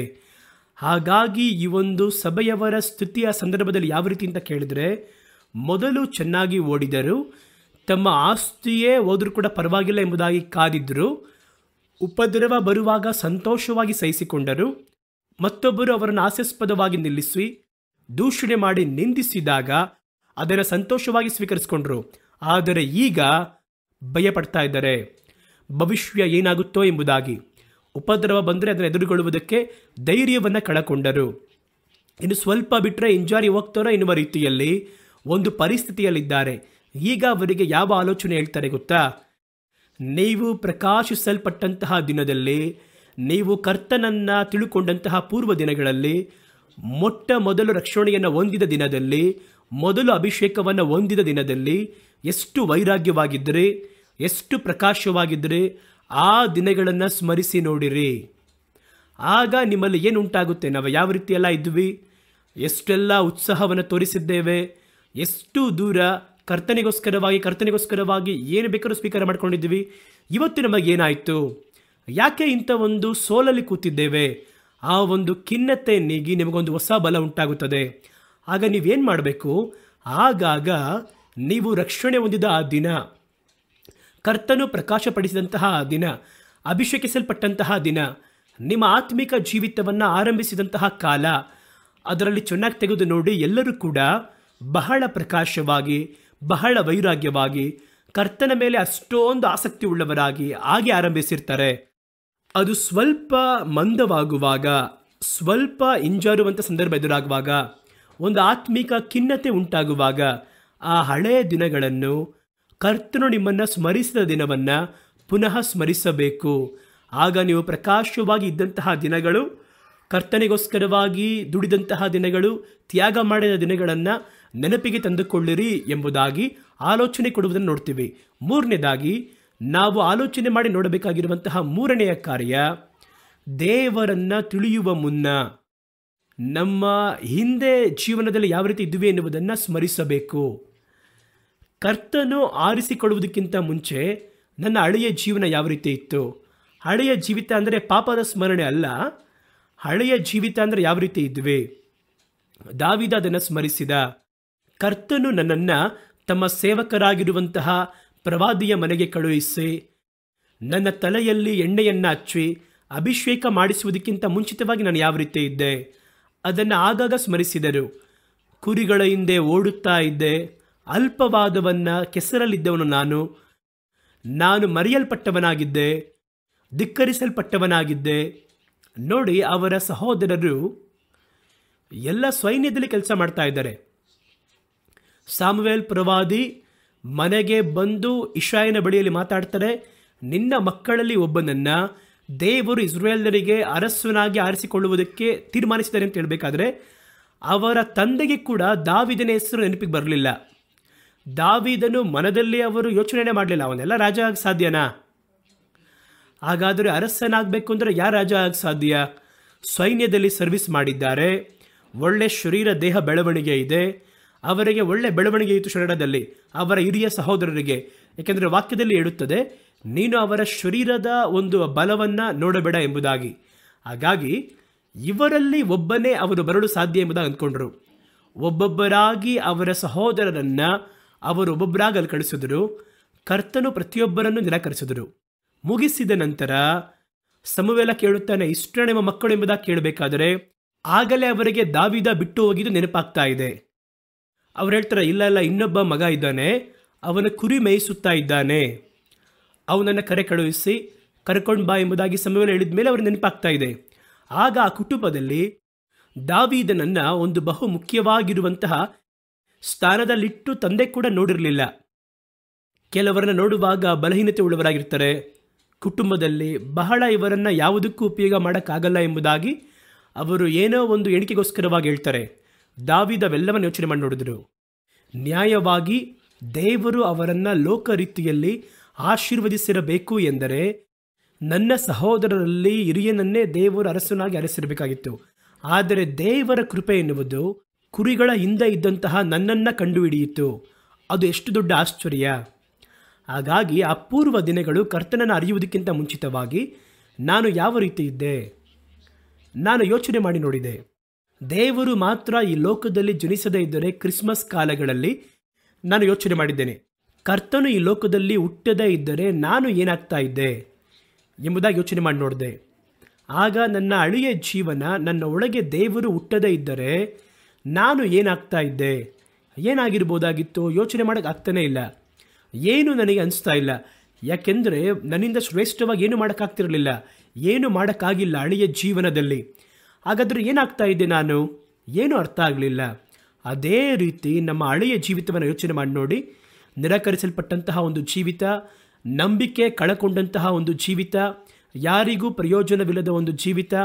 ಈ ಹಳೆಯ ಜೀವನದಲ್ಲಿ ಕ್ರಿಸ್ತನು ಬರುವುದಕ್ಕಿಂತ ಮುಂಚೆ ನಾನು ಯಾವ ರೀತಿ ಇದ್ದೆ, ಕ್ರಿಸ್ತನು ನನ್ನನ್ನು ಆರಿಸುವುದಕ್ಕಿಂತ ಮುಂಚೆ ನನ್ನ ಹಳೆಯ ಜೀವನ ಯಾವ ರೀತಿ ಇತ್ತು ಎನ್ನುವುದನ್ನು ಸ್ಮರಿಸಿ ನೋಡಬೇಕು. ದಾವೀದನು ಅದನ್ನೇ ಸ್ಮರಿಸಿದನು. ಕುರಿಗಳ ಹಿಂದೆ ಓಡಿ ತಿರುಗಾಡಿದವನನ್ನು ಅವರು ಅಲ್ಪನನ್ನ ದರಿದ್ರದಿಂದ ಮೇಲೆತ್ತಿ ಅಭಿಷೇಕವನ್ನು ಮಾಡಿ ರಾಜರೊಂದಿಗೂ ಪ್ರಭುಗಳೊಂದಿಗೂ ಅವರನ್ನು ಕುರಿಸುವಂತೆ ಮಾಡಿದ್ದಾರೆ. ಹಾಗಾಗಿ ನೋಡಿ, ಪೂರ್ವ ದಿನಗಳಲ್ಲಿ ಕರ್ತನು ಇಲ್ಲದಿರುವ ದಿನಗಳನ್ನು ಸ್ಮರಿಸಿ ನೋಡಬೇಕು. ದೇವರು ಈಗ ಬಂದ ನಂತರ ನನ್ನ ಜೀವನದಲ್ಲಿ ಏನೆಲ್ಲ ಮಾರ್ಪಟ್ಟಿದೆ ಎನ್ನುವುದನ್ನು ಯೋಚಿಸಿ ನೋಡಬೇಕು. ಆಗ ದೇವರು ಪರ್ಸನಲ್ ಆಗಿ ನಿಮ್ಮ ಜೀವನದಲ್ಲಿ ಮಾಡಿದಂತಹ ಕಾರ್ಯಗಳನ್ನು ನಿಮ್ಮಿಂದ ಗ್ರಹಿಸುವುದಕ್ಕೆ ಸಾಧ್ಯ. ಎಫೆಸದವರಿಗೆ ಬರೆದ ಪತ್ರಿಕೆ 2ನೇ ಅಧ್ಯಾಯ 1ರಿಂದ ಕೆಲವೊಂದು ವಾಕ್ಯಗಳು ನಮಗೆ ಇದನ್ನೇ ಸೂಚಿಸುತ್ತದೆ. ಏನು ಹೇಳುತ್ತೆ ಅಂತ ನೋಡಿ. ಅಕ್ರಮಗಳಿಂದಲೂ ಪಾಪಗಳಿಂದಲೂ ಸತ್ತವರಾಗಿರುವ ನಿಮ್ಮನ್ನು ಉಜ್ಜೀವಿಸ ಮಾಡಿದರು. ದೇವರು ನಿಮ್ಮನ್ನು ಎಬ್ಬಿಸುವುದಕ್ಕಿಂತ ಮುಂಚಿತವಾಗಿ, ಮುಟ್ಟುವುದಕ್ಕಿಂತ ಮುಂಚಿತವಾಗಿ, ರಕ್ಷಿಸುವುದಕ್ಕಿಂತ ಮುಂಚಿತವಾಗಿ, ಕರೆಯುವುದಕ್ಕಿಂತ ಮುಂಚಿತವಾಗಿ ನಿಮ್ಮ ಜೀವನ ಹೆಂಗಿತ್ತು ಗೊತ್ತಾ? ಅಕ್ರಮಗಳಲ್ಲಿಯೂ ಪಾಪಗಳಲ್ಲಿಯೂ ಸತ್ತಂತಹ ಶವವಾಗಿದ್ವಿ ನಾವು. ಆ ರೀತಿಯೇ ಇದ್ರಿ. ಕರ್ತನು ನಿಮ್ಮನ್ನು ಮುಟ್ಟಿದರಿಂದಲೇ ಇವತ್ತು ಜೀವವುಳ್ಳವರಾಗಿ ಉಜ್ಜೀವಿಸವಾಗಿದ್ದೀರಾ. 2ನೇ ವಾಕ್ಯ ಹೇಳ್ತಾರೆ ನೋಡಿ, ಎಫೆಸದವರಿಗೆ 2ನೇ ಅಧ್ಯಾಯ 2ನೇ ವಾಕ್ಯ. ಅವುಗಳಿಂದ, ಪಾಪಗಳಿಂದ ನೀವು ಪೂರ್ವ ದಿನಗಳಲ್ಲಿ ಈ ಲೋಕದ ರೀತಿಗೆ ತಕ್ಕ ಹಾಗೆ ವಿಧೇಯತ್ವ ಇಲ್ಲದವರಂತಹ ಮಕ್ಕಳಲ್ಲಿ ಕ್ರಿಯೆ ಮಾಡುವ ಆಕಾಶ ಮಂಡಲದ ಅಧಿಕಾರದ ಪ್ರಭುವಾಗಿರುವ ಆತ್ಮಗಳಿಗೆ ತಕ್ಕ ಹಾಗೆ ನಡ್ಕೊಂಡಿರಿ. ಹಾಗಾಗಿ ಕಾರ್ಯಗಳನ್ನು ಸ್ಮರಿಸುವುದಕ್ಕೆ ಹೇಳುತ್ತಾರೆ. ದೇವರು ನಿಮ್ಮ ಜೀವನದಲ್ಲಿ ಬರುವುದಕ್ಕಿಂತ ಮುಂಚಿತವಾಗಿ ನಿಮ್ಮ ಜೀವನ ಹೆಂಗಿತ್ತು? ಆಕಾಶದ ಅಧಿಕಾರದ ಪ್ರಭುವಾಗಿರುವ ದುಷ್ಟ ಆತ್ಮಗಳ ಆಳ್ವಿಕೆಯಲ್ಲಿತ್ತು. ಆ ಆತ್ಮ ನಿಮ್ಮನ್ನು ದಾಸತ್ವದ ನಡೆಸಿತು. ಅದು ಎಂಥ ಪಾಪವನ್ನು ಮಾಡಕ್ಕೆ ಹೇಳ್ತಾ ಇತ್ತು, ನೀವು ಅದನ್ನು ಕಣ್ಮುಚ್ಕೊಂಡು ಮಾಡಬೇಕಾಗಿತ್ತು. ಅದು ನಿಮ್ಮನ್ನು ಕೆಟ್ಟ ಮಾರ್ಗದಲ್ಲಿ ನಡೆಸಿತು. ದೇವರು ನಿಮ್ಮ ಜೀವನದಲ್ಲಿ ಬರುವುದಕ್ಕಿಂತ ಮುಂಚಿತವಾಗಿ ಅಷ್ಟು ಕೇವಲವಾಗಿತ್ತು ನಿಮ್ಮ ಒಂದು ಜೀವನ. ಈ ಲೋಕದ ರೂಢಿಯಲ್ಲಿ ಇರುವ ಹಾಗೆಯೂ ವಿಧೇಯತ್ವ ಇಲ್ಲದಿರುವಂತಹ ಮಕ್ಕಳ ಬಳಿ ಕ್ರಿಯೆ ಮಾಡುವ ಸೈತಾನನ ಆತ್ಮದ ನಿಯಂತ್ರಣದಲ್ಲಿ ನೀವಿದ್ರಿ. ಹೊರಗೇಳಕ್ಕಾಗದಿರುವಂತಹ ಕೆಟ್ಟ ಜೀವಿತವನ್ನು ಜೀವಿಸ್ತಾ ಇದ್ರಿ. ಆ ಸೈತಾನ ನಡೆಸುವಂತಹ ಎಲ್ಲ ಹಾದಿಗಳಲ್ಲಿ ದಾಸರಾಗಿ ನೀವು ಕೆಲಸವನ್ನು ಮಾಡ್ತಾ ಇದ್ರಿ. ಅನಂತರ ಹೇಳ್ತಾರೆ, ಅವರ ಒಳಗೆ ನಾವೆಲ್ಲರೂ ಹಿಂದಿನ ಕಾಲದಲ್ಲಿ ಯೇಸುವನ್ನು ತಿಳಿಯುವುದಕ್ಕಿಂತ ಮುಂಚಿತವಾಗಿ ನಮ್ಮ ಶಾರೀರಿಕ ಇಚ್ಛೆಗೆ ಅನುಸಾರವಾಗಿ ನಡೆದು ನಮ್ಮ ಶರೀರವು ಮನಸ್ಸು ಮನ ಬಂದಂತೆ ಮಾಡಿ ಸ್ವಭಾವದಲ್ಲಿ ಮತ್ತೊಬ್ಬರ ಹಾಗೆ ಕೋಪಾಗ್ನಿಯ ಮಕ್ಕಳಾಗಿ ಇದ್ವಿ. ಕರ್ತನು ಮಾತ್ರ ಸರಿಯಾದ ಸಮಯದಲ್ಲಿ ನಮ್ಮನ್ನು ಭೇಟಿ ಮಾಡದೇ ಇದ್ದರೆ ಕೋಪಾಗ್ನಿ ನಮ್ಮ ಮೇಲೆ ಬರುವುದಕ್ಕೆ ಯೋಗ್ಯತೆ ಇರುವ ಸ್ಥಳದಲ್ಲಿ ನಾವು ನಿಂತುಕೊಂಡಿದ್ದೆವು. ಲೋಕದಲ್ಲಿ ಒಂದು ಕೋಪಾಗ್ನಿ ಬರುವುದಾದರೆ ಮೊದಲು ನಮ್ಮ ತಲೆ ಮೇಲೆ ಬಂದು ಬೀಳುತ್ತೆ. ಅಷ್ಟರ ಮಟ್ಟಿಗೆ ಒಂದು ಅಪಾಯವಾದ ಪರಿಸ್ಥಿತಿಯಲ್ಲಿದ್ವಿ. ಹಾಗಾದರೆ ನಾವು ಯಾವ ರೀತಿ ನಡ್ಕೊಂಡ್ವಿ ಅಂದರೆ ಶಾರೀರಿಕವಾಗಿ ನಡ್ಕೊತಾ ಇದ್ವಿ. ಮಾಂಸವು ಮನಸ್ಸು ಬಯಸಿದ ಹಾಗೆ ಪಾಪದ ಇಚ್ಛೆಗಳಿಗೆ ಅನುಸಾರವಾಗಿ ಬದುಕ್ತಾ ಇದ್ವಿ. ನಮ್ಮ ದೇವರಾದರೋ ಕೃಪೆಯಲ್ಲಿ ಐಶ್ವರ್ಯವುಳ್ಳವರಾಗಿ ನಮ್ಮಲ್ಲಿ ಪ್ರೀತಿಯನ್ನಿಟ್ಟು ತಮ್ಮ ಬಹಳ ದೊಡ್ಡ ಪ್ರೀತಿಯಿಂದ ಅಕ್ರಮಗಳಲ್ಲಿ ಸತ್ತವರಾಗಿದ್ದಂತಹ ನಮ್ಮನ್ನ ಕ್ರಿಸ್ತನೊಂದಿಗೆ ನಮ್ಮನ್ನು ಎಬ್ಬಿಸಿದರು. ಕೃಪೆಯಿಂದಲೇ ರಕ್ಷಣೆಯನ್ನು ಹೊಂದಿದ್ದೇವೆ.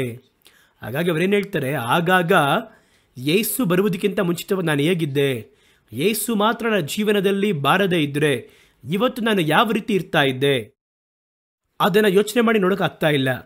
ಇದನ್ನು ಆಗಾಗ ಯೋಚನೆ ಮಾಡಿ ನೋಡಬೇಕು.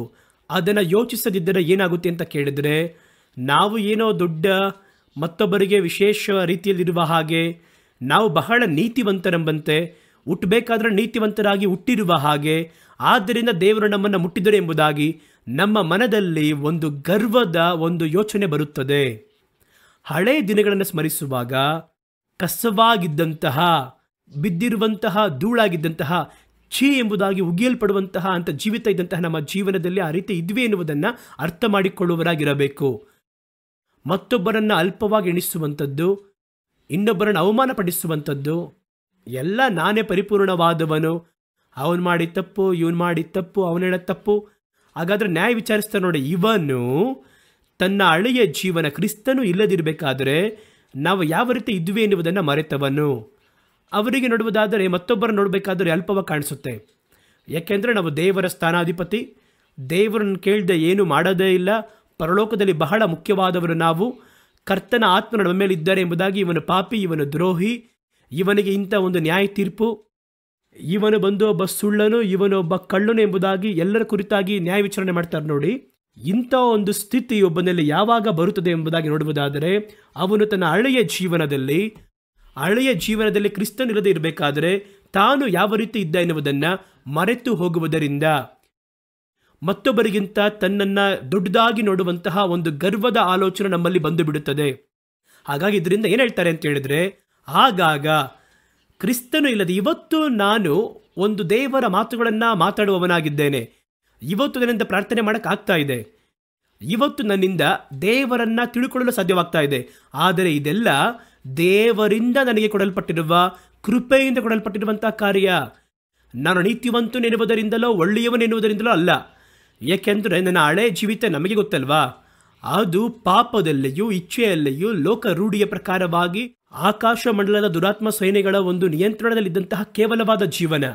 ನಾವು ಇದೇ ರೀತಿಯೇ ಇದ್ದುವೆ ಅರಿಯದೇ ಇದ್ದಂತಹ ಕಾಲದಲ್ಲಿ.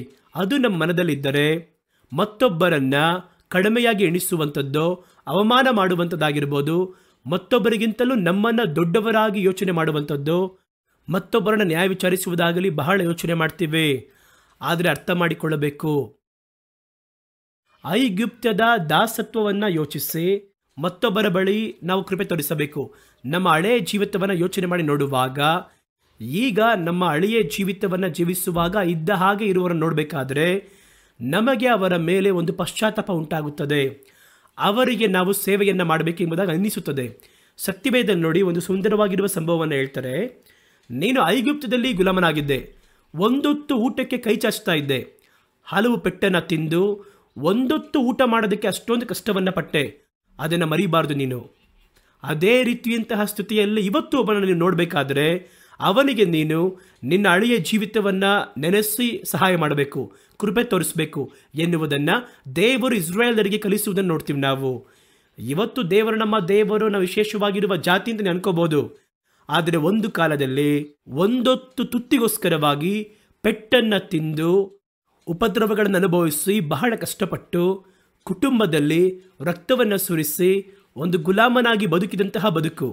ಇವತ್ತು ಒಬ್ಬನು ಆ ದಾಸತ್ವವನ್ನು ನೋಡಬೇಕಾದ್ರೆ ನಿನಗೆ ಹಳೆಯ ಜೀವಿತ ನೆನಪಿಗೆ ಬರಬೇಕು.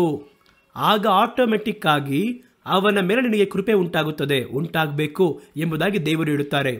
ಧರ್ಮೋಪದೇಶ ಕಾಂಡ 15ನೇ ಅಧ್ಯಾಯ 12ರಿಂದ ಕೆಲವೊಂದು ವಾಕ್ಯಗಳು. ಅವರು ಹೇಳುವುದನ್ನು ಗಮನಿಸಿ.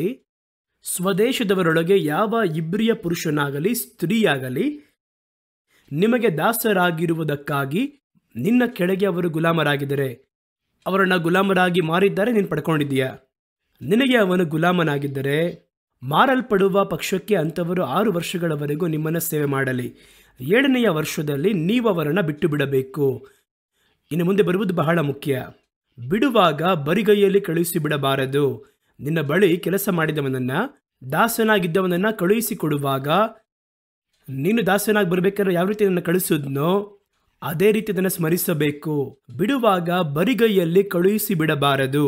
ನಿಮ್ಮ ದೇವರಾದ ಯೆಹೋವನು ನಿಮಗೆ ಅನುಗ್ರಹಿಸಿರುವ ಮೇರೆಗೆ ನಿಮಗಿರುವ ಆಡು ಕುರಿಗಳು, ದವಸ, ದ್ರಾಕ್ಷಾರಸ ಇವುಗಳಲ್ಲಿ ಉದಾರವಾಗಿ ಕೊಟ್ಟು ಕಳುಹಿಸಿಕೊಡಬೇಕು ಎಂಬುದಾಗಿ ವಾಕ್ಯದಲ್ಲಿ ಬರೆಯಲ್ಪಟ್ಟಿದೆ. ಯಾಕೆ? ಮುಂದಿನ ವಾಕ್ಯ ಹೇಳುತ್ತೆ ನೋಡಿ, ಐಗುಪ್ತ ದೇಶದಲ್ಲಿ ನೀವೇ ದಾಸರಾಗಿರಲು ನಿಮ್ಮ ದೇವರಾದ ಯೆಹೋವನು ನಿಮ್ಮನ್ನು ಬಿಡುಗಡೆ ಮಾಡಿದ್ದಾನೆಂಬುದನ್ನು ಜ್ಞಾಪಕ ಮಾಡಿಕೊಳ್ಳಿರಿ. ನಾನು ಒಂದು ಕಾಲದಲ್ಲಿ ಈ ರೀತಿ ತನ್ನ ದಾಸನಾಗಿ ಇದ್ದೆ. ನನ್ನನ್ನು ದೇವರು ಹೊರಗೆ ತರುವಾಗ ಇಷ್ಟೊಂದು ಸಹಾಯವನ್ನು ಮಾಡಿ ಬಹಳ ವಸ್ತುಗಳಿಂದ ಕಳಿಸ್ಕೊಟ್ರಲ್ಲ, ಅದನ್ನು ನೆನೆಸಬೇಕು. ಇವತ್ತು ದಾಸನಾಗಿರೋವನ್ನ ನೋಡಿ ಅಲ್ಪವಾಗಿ ಎಣಿಸಬಾರದು. ನೀನು ದಾಸನಾಗಿದ್ದ ದಿನವನ್ನು ಸ್ಮರಿಸಿ ಇವತ್ತು ಗುಲಾಮನಾಗಿರುವವನಿಗೆ ನೀನು ಕೃಪೆ ತೋರಿಸಬೇಕು. ನಾನು ರಕ್ಷಣೆ ಹೊಂದಿರುವಂತಹ ಕಾಲದಲ್ಲಿ ಕುಡಿದು ಮತ್ತನಾಗಿ ಪಾಪದಲ್ಲಿ ಇದ್ದು ಇವತ್ತು ಆ ಸ್ಥಿತಿಯನ್ನು ನೋಡಿದ ಕೂಡಲೇ ಛೀ ಎಂಬುದಾಗಿ ಉಗಿಯಬಾರದು. ನಾನು ಹಾಗೆ ತಾನೇ ಇದ್ದೆ. ಅದನ್ನು ಸ್ಮರಿಸಿ ಅವರಿಗೆ ನಾವು ಕೃಪೆಯನ್ನು ತೋರಿಸಬೇಕು. ಅವರಿಗೆ ನಾವು ದೇವರ ಕಾರ್ಯಗಳನ್ನು ತಿಳಿಸಿ ಸೇವೆಯನ್ನು ಮಾಡಬೇಕು. ಅವರನ್ನು ವಿರೋಧ ಮಾಡಬಾರ್ದು. ಇದನ್ನೇ ಸತ್ಯವೇದ ಹೇಳುತ್ತದೆ. ನೀನು ಗುಲಾಮನಾಗಿದ್ದೆ, ಇವತ್ತು ಒಬ್ಬ ನಾಯಕನಾಗಿದೆಯಾ, ನಿನ್ನ ಕೆಳಗೆ ಒಬ್ಬ ಗುಲಾಮನಿದ್ದಾನೆ, ಅವನನ್ನು ನೀನು ಸ್ಥಾನವನ್ನು ಸ್ವಲ್ಪ ಯೋಚನೆ ಮಾಡಿ ನೋಡು. ಆಗ ನೀನು ಅವನಿಗೆ ಕೃಪೆ ಮಾಡುವುದಕ್ಕೆ ಸಾಧ್ಯ ಎಂಬುದಾಗಿ ದೇವರು ಹೇಳ್ಕೊಡ್ತಾ ಇದ್ದಾರೆ. ಹಾಗಾದರೆ ಸ್ಮರಿಸಬೇಕಾಗಿರುವುದೇನು ಗೊತ್ತಾ? ನಿಮ್ಮ ಹಳೆಯ ಜೀವಿತ ಯೇಸು ಮಾತ್ರ ಇಲ್ಲದೆ ಇದ್ದಿದ್ರೆ, ಯೇಸು ಇಲ್ಲದಿರುವ ಜೀವನ ಯಾವ ರೀತಿ ಇತ್ತು? ಹಾಗಾಗಿ ಅಂಥ ಜೀವನದಲ್ಲಿರುವವರನ್ನು ನೀವು ಪ್ರೀತಿಸುವುದಕ್ಕೂ ಅವರ ಒಳಿತಿಗೋಸ್ಕರವಾಗಿ ನೀವು ಕ್ರಿಯೆ ಮಾಡುವುದಕ್ಕೂ ಸೇವೆ ಮಾಡಲು ಬೇಕಾಗುವುದಾದರೆ ನೀವು ನಿಮ್ಮ ಹಳೆಯ ಜೀವಿತವನ್ನು ಮರೆಯಬಾರದು. ಇವತ್ತು ಕೋಟ್ ಹಾಕಿ ಟೈ ಕಟ್ಕೊಂಡು ಕಾರಲ್ಲಿ ಬಂದು ವೇದಿಕೆ ಮೇಲೆ ನಿಂತು ಮಾತಾಡಿ ಇದೆಲ್ಲ ಮಾಡ್ತೀವಿ. ಆದರೆ ಯೇಸುವನ್ನು ಅರಿಯದ ಕಾಲದಲ್ಲಿ ಎಷ್ಟು ಕಠಿಣವಾದ ಹಾದಿಯಲ್ಲಿ ಮನುಷ್ಯರ ನಡುವೆ ಸುಲಭವಾಗಿ ನಡೆಸಲ್ಪಟ್ಟು ಒಂದು ಗುಲಾಮನಾಗಿದ್ವಿ. ಯೋಚನೆ ಮಾಡಿ ನೋಡಿ ಸ್ವಲ್ಪ ಎಂಬುದಾಗಿ ದೇವರು ಹೇಳ್ತಿದ್ದಾರೆ. ಮುಂದಿನ ಕಾರ್ಯವನ್ನು ಹೇಳ್ತಾರೆ ನೋಡಿ, ಹಿಂದೆ ನೀವು ದೂರವಾಗಿದ್ದೀರಿ, ದೇವರ ಪ್ರಾಕಾರದ ಒಳಗೆ ಬರೋಕ್ಕಾಗ್ತಿರಲಿಲ್ಲ, ಅನ್ಯರಾಗಿ ನೀವು ಕಳೀತಾ ಇದ್ರಿ, ದೇವರ ಹೆಸರನ್ನು ಹೇಳುವುದಕ್ಕೂ ಆಗ್ತಾ ಇರಲಿಲ್ಲ. ನೀವು ದೂರವಾದವರಾಗಿದ್ದದ್ದನ್ನು ಸ್ಮರಿಸಿಕೊಳ್ಳಿರಿ. ಆದ್ದರಿಂದ ಕ್ರಿಸ್ತನಿಗೆ ದೂರವಾಗಿ ಇವಾಗಿರುವವರ ಮೇಲೆ ನಿಮಗೆ ಪ್ರೀತಿಸಲು ಸಾಧ್ಯವಾಗುತ್ತದೆ. ಈಗ ಕ್ರಿಸ್ತನಿಗೆ ದೂರ ಇರ್ತಾರೆ, ಅವ್ರನ್ನ ನೋಡಿದ ಕೂಡಲೇ ನೀವು ಶಾಪಗ್ರಸ್ತರು, ವಿಗ್ರಹ ಆರಾಧನೆ ಮಾಡುವವರು, ದುಷ್ಟರು, ಕುಡಿಯುವವರು, ಇವನು ವ್ಯಭಿಚಾರ ಕಳ್ಳನು ಎಂಬುದಾಗಿ ಈಸಿಯಾಗಿ ನ್ಯಾಯ ತೀರಿಸಿ ಅವ್ರ ಬಗ್ಗೆ ನಾವು ಅಸಹ್ಯ ಪಡ್ತೀವಲ್ಲ.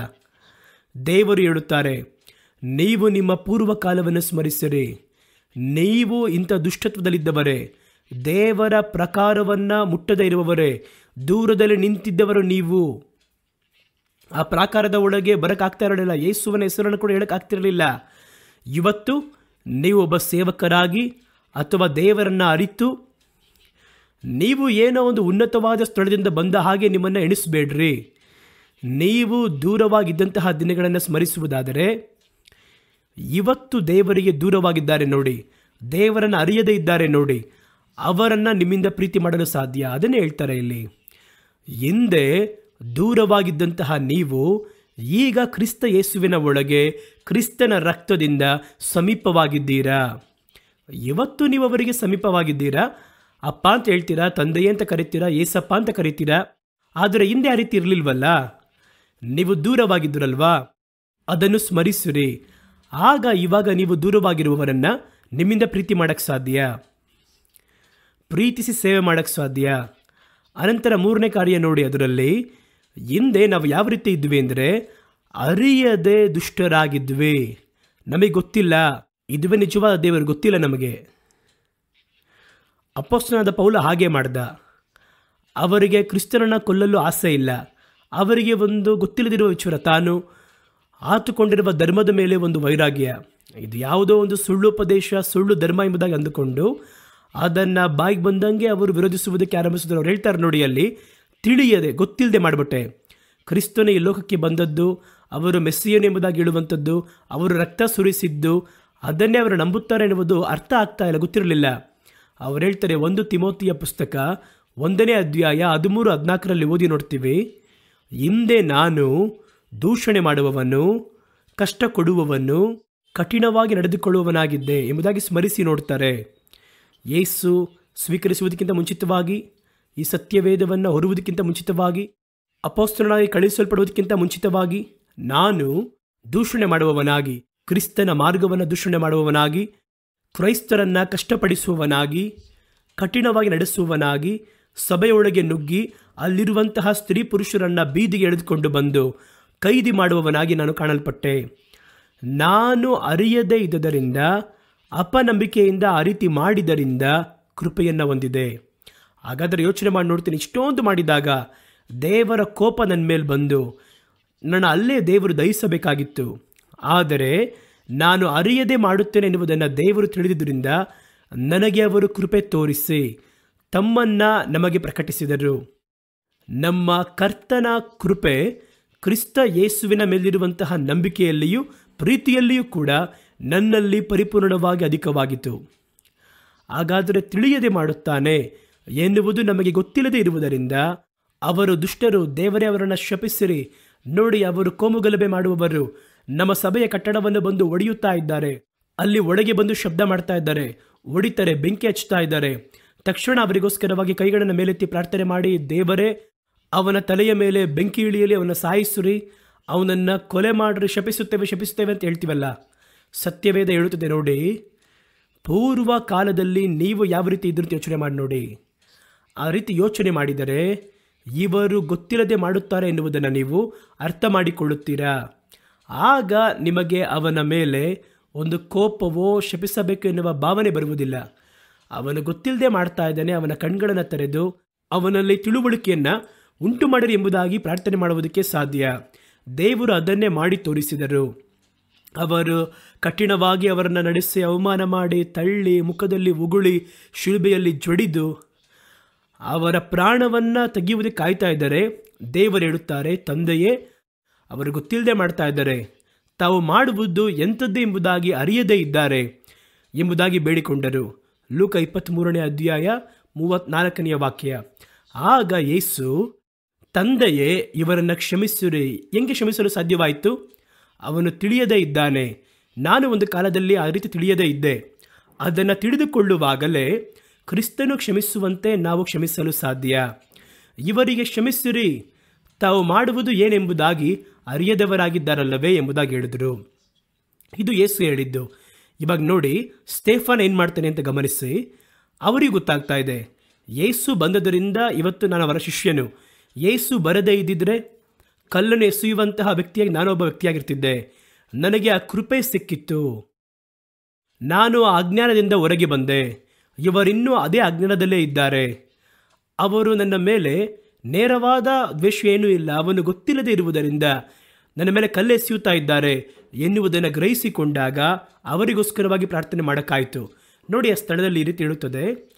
ಅಪೊಸ್ತಲ ಕೃತ್ಯ 7ನೇ ಅಧ್ಯಾಯ 59-60ನೇ ವಾಕ್ಯ. ಸ್ಟೇಫಾನನನ್ನು ಊರಿನ ಹೊರಗೆ ತಳ್ಳಿ ಕಲ್ಲುಗಳನ್ನು ತೆಗೆದುಕೊಂಡರು. ಕಲ್ಲೆಸೆದು ಕೊಲ್ಲುವಂತಹ ಪದ್ಧತಿ ಯಹೂದ್ಯರ ನಡುವೆ ಇತ್ತು. ಕಲ್ಲೆಸೆದು ಕೊಲ್ಲಲಿದ್ದಾರೆ. ಆಗ ಅವರೇನು ಹೇಳ್ತಾರೆ ಅಂತ ಗಮನಿಸಿ. ಆಗ ಕರ್ತನಾಗಿರುವ ಯೇಸುವೆ, ನನ್ನ ಆತ್ಮವನ್ನು ಸ್ವೀಕರಿಸಿರಿ ಎಂಬುದಾಗಿ ಸ್ಟೇಫಾನನು ಪ್ರಾರ್ಥನೆ ಮಾಡಿದಾಗ ಅವನ ಮೇಲೆ ಕಲ್ಲೆಸೆದರು. ಕಲ್ಲೆಸೆಯುತ್ತಾ ಇದ್ದಾರೆ. ಕಲ್ಲಂದರೆ ಚಿಕ್ಕ ಚಿಕ್ಕ ಕಲ್ಲುಗಳಲ್ಲ, ದೊಡ್ಡ ದೊಡ್ಡ ಕಲ್ಲುಗಳು ಮೇಲಾಗ್ತಾ ಇದ್ದಾರೆ ಅವನ ಮೇಲೆ.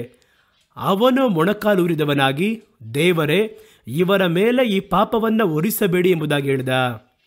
ಅವರು ಗೊತ್ತಿಲ್ಲದೆ ಮಾಡ್ತಾ ಇದ್ದಾರೆ, ಆ ಪಾಪವನ್ನು ಅವರ ಮೇಲೆ ನೀವು ಹಾಕಬೇಡಿ ಎಂಬುದಾಗಿ ಹೇಳಿ ಸತ್ತು ಹೋದನೆಂಬುದಾಗಿ ಬರೆಯಲ್ಪಟ್ಟಿದೆ.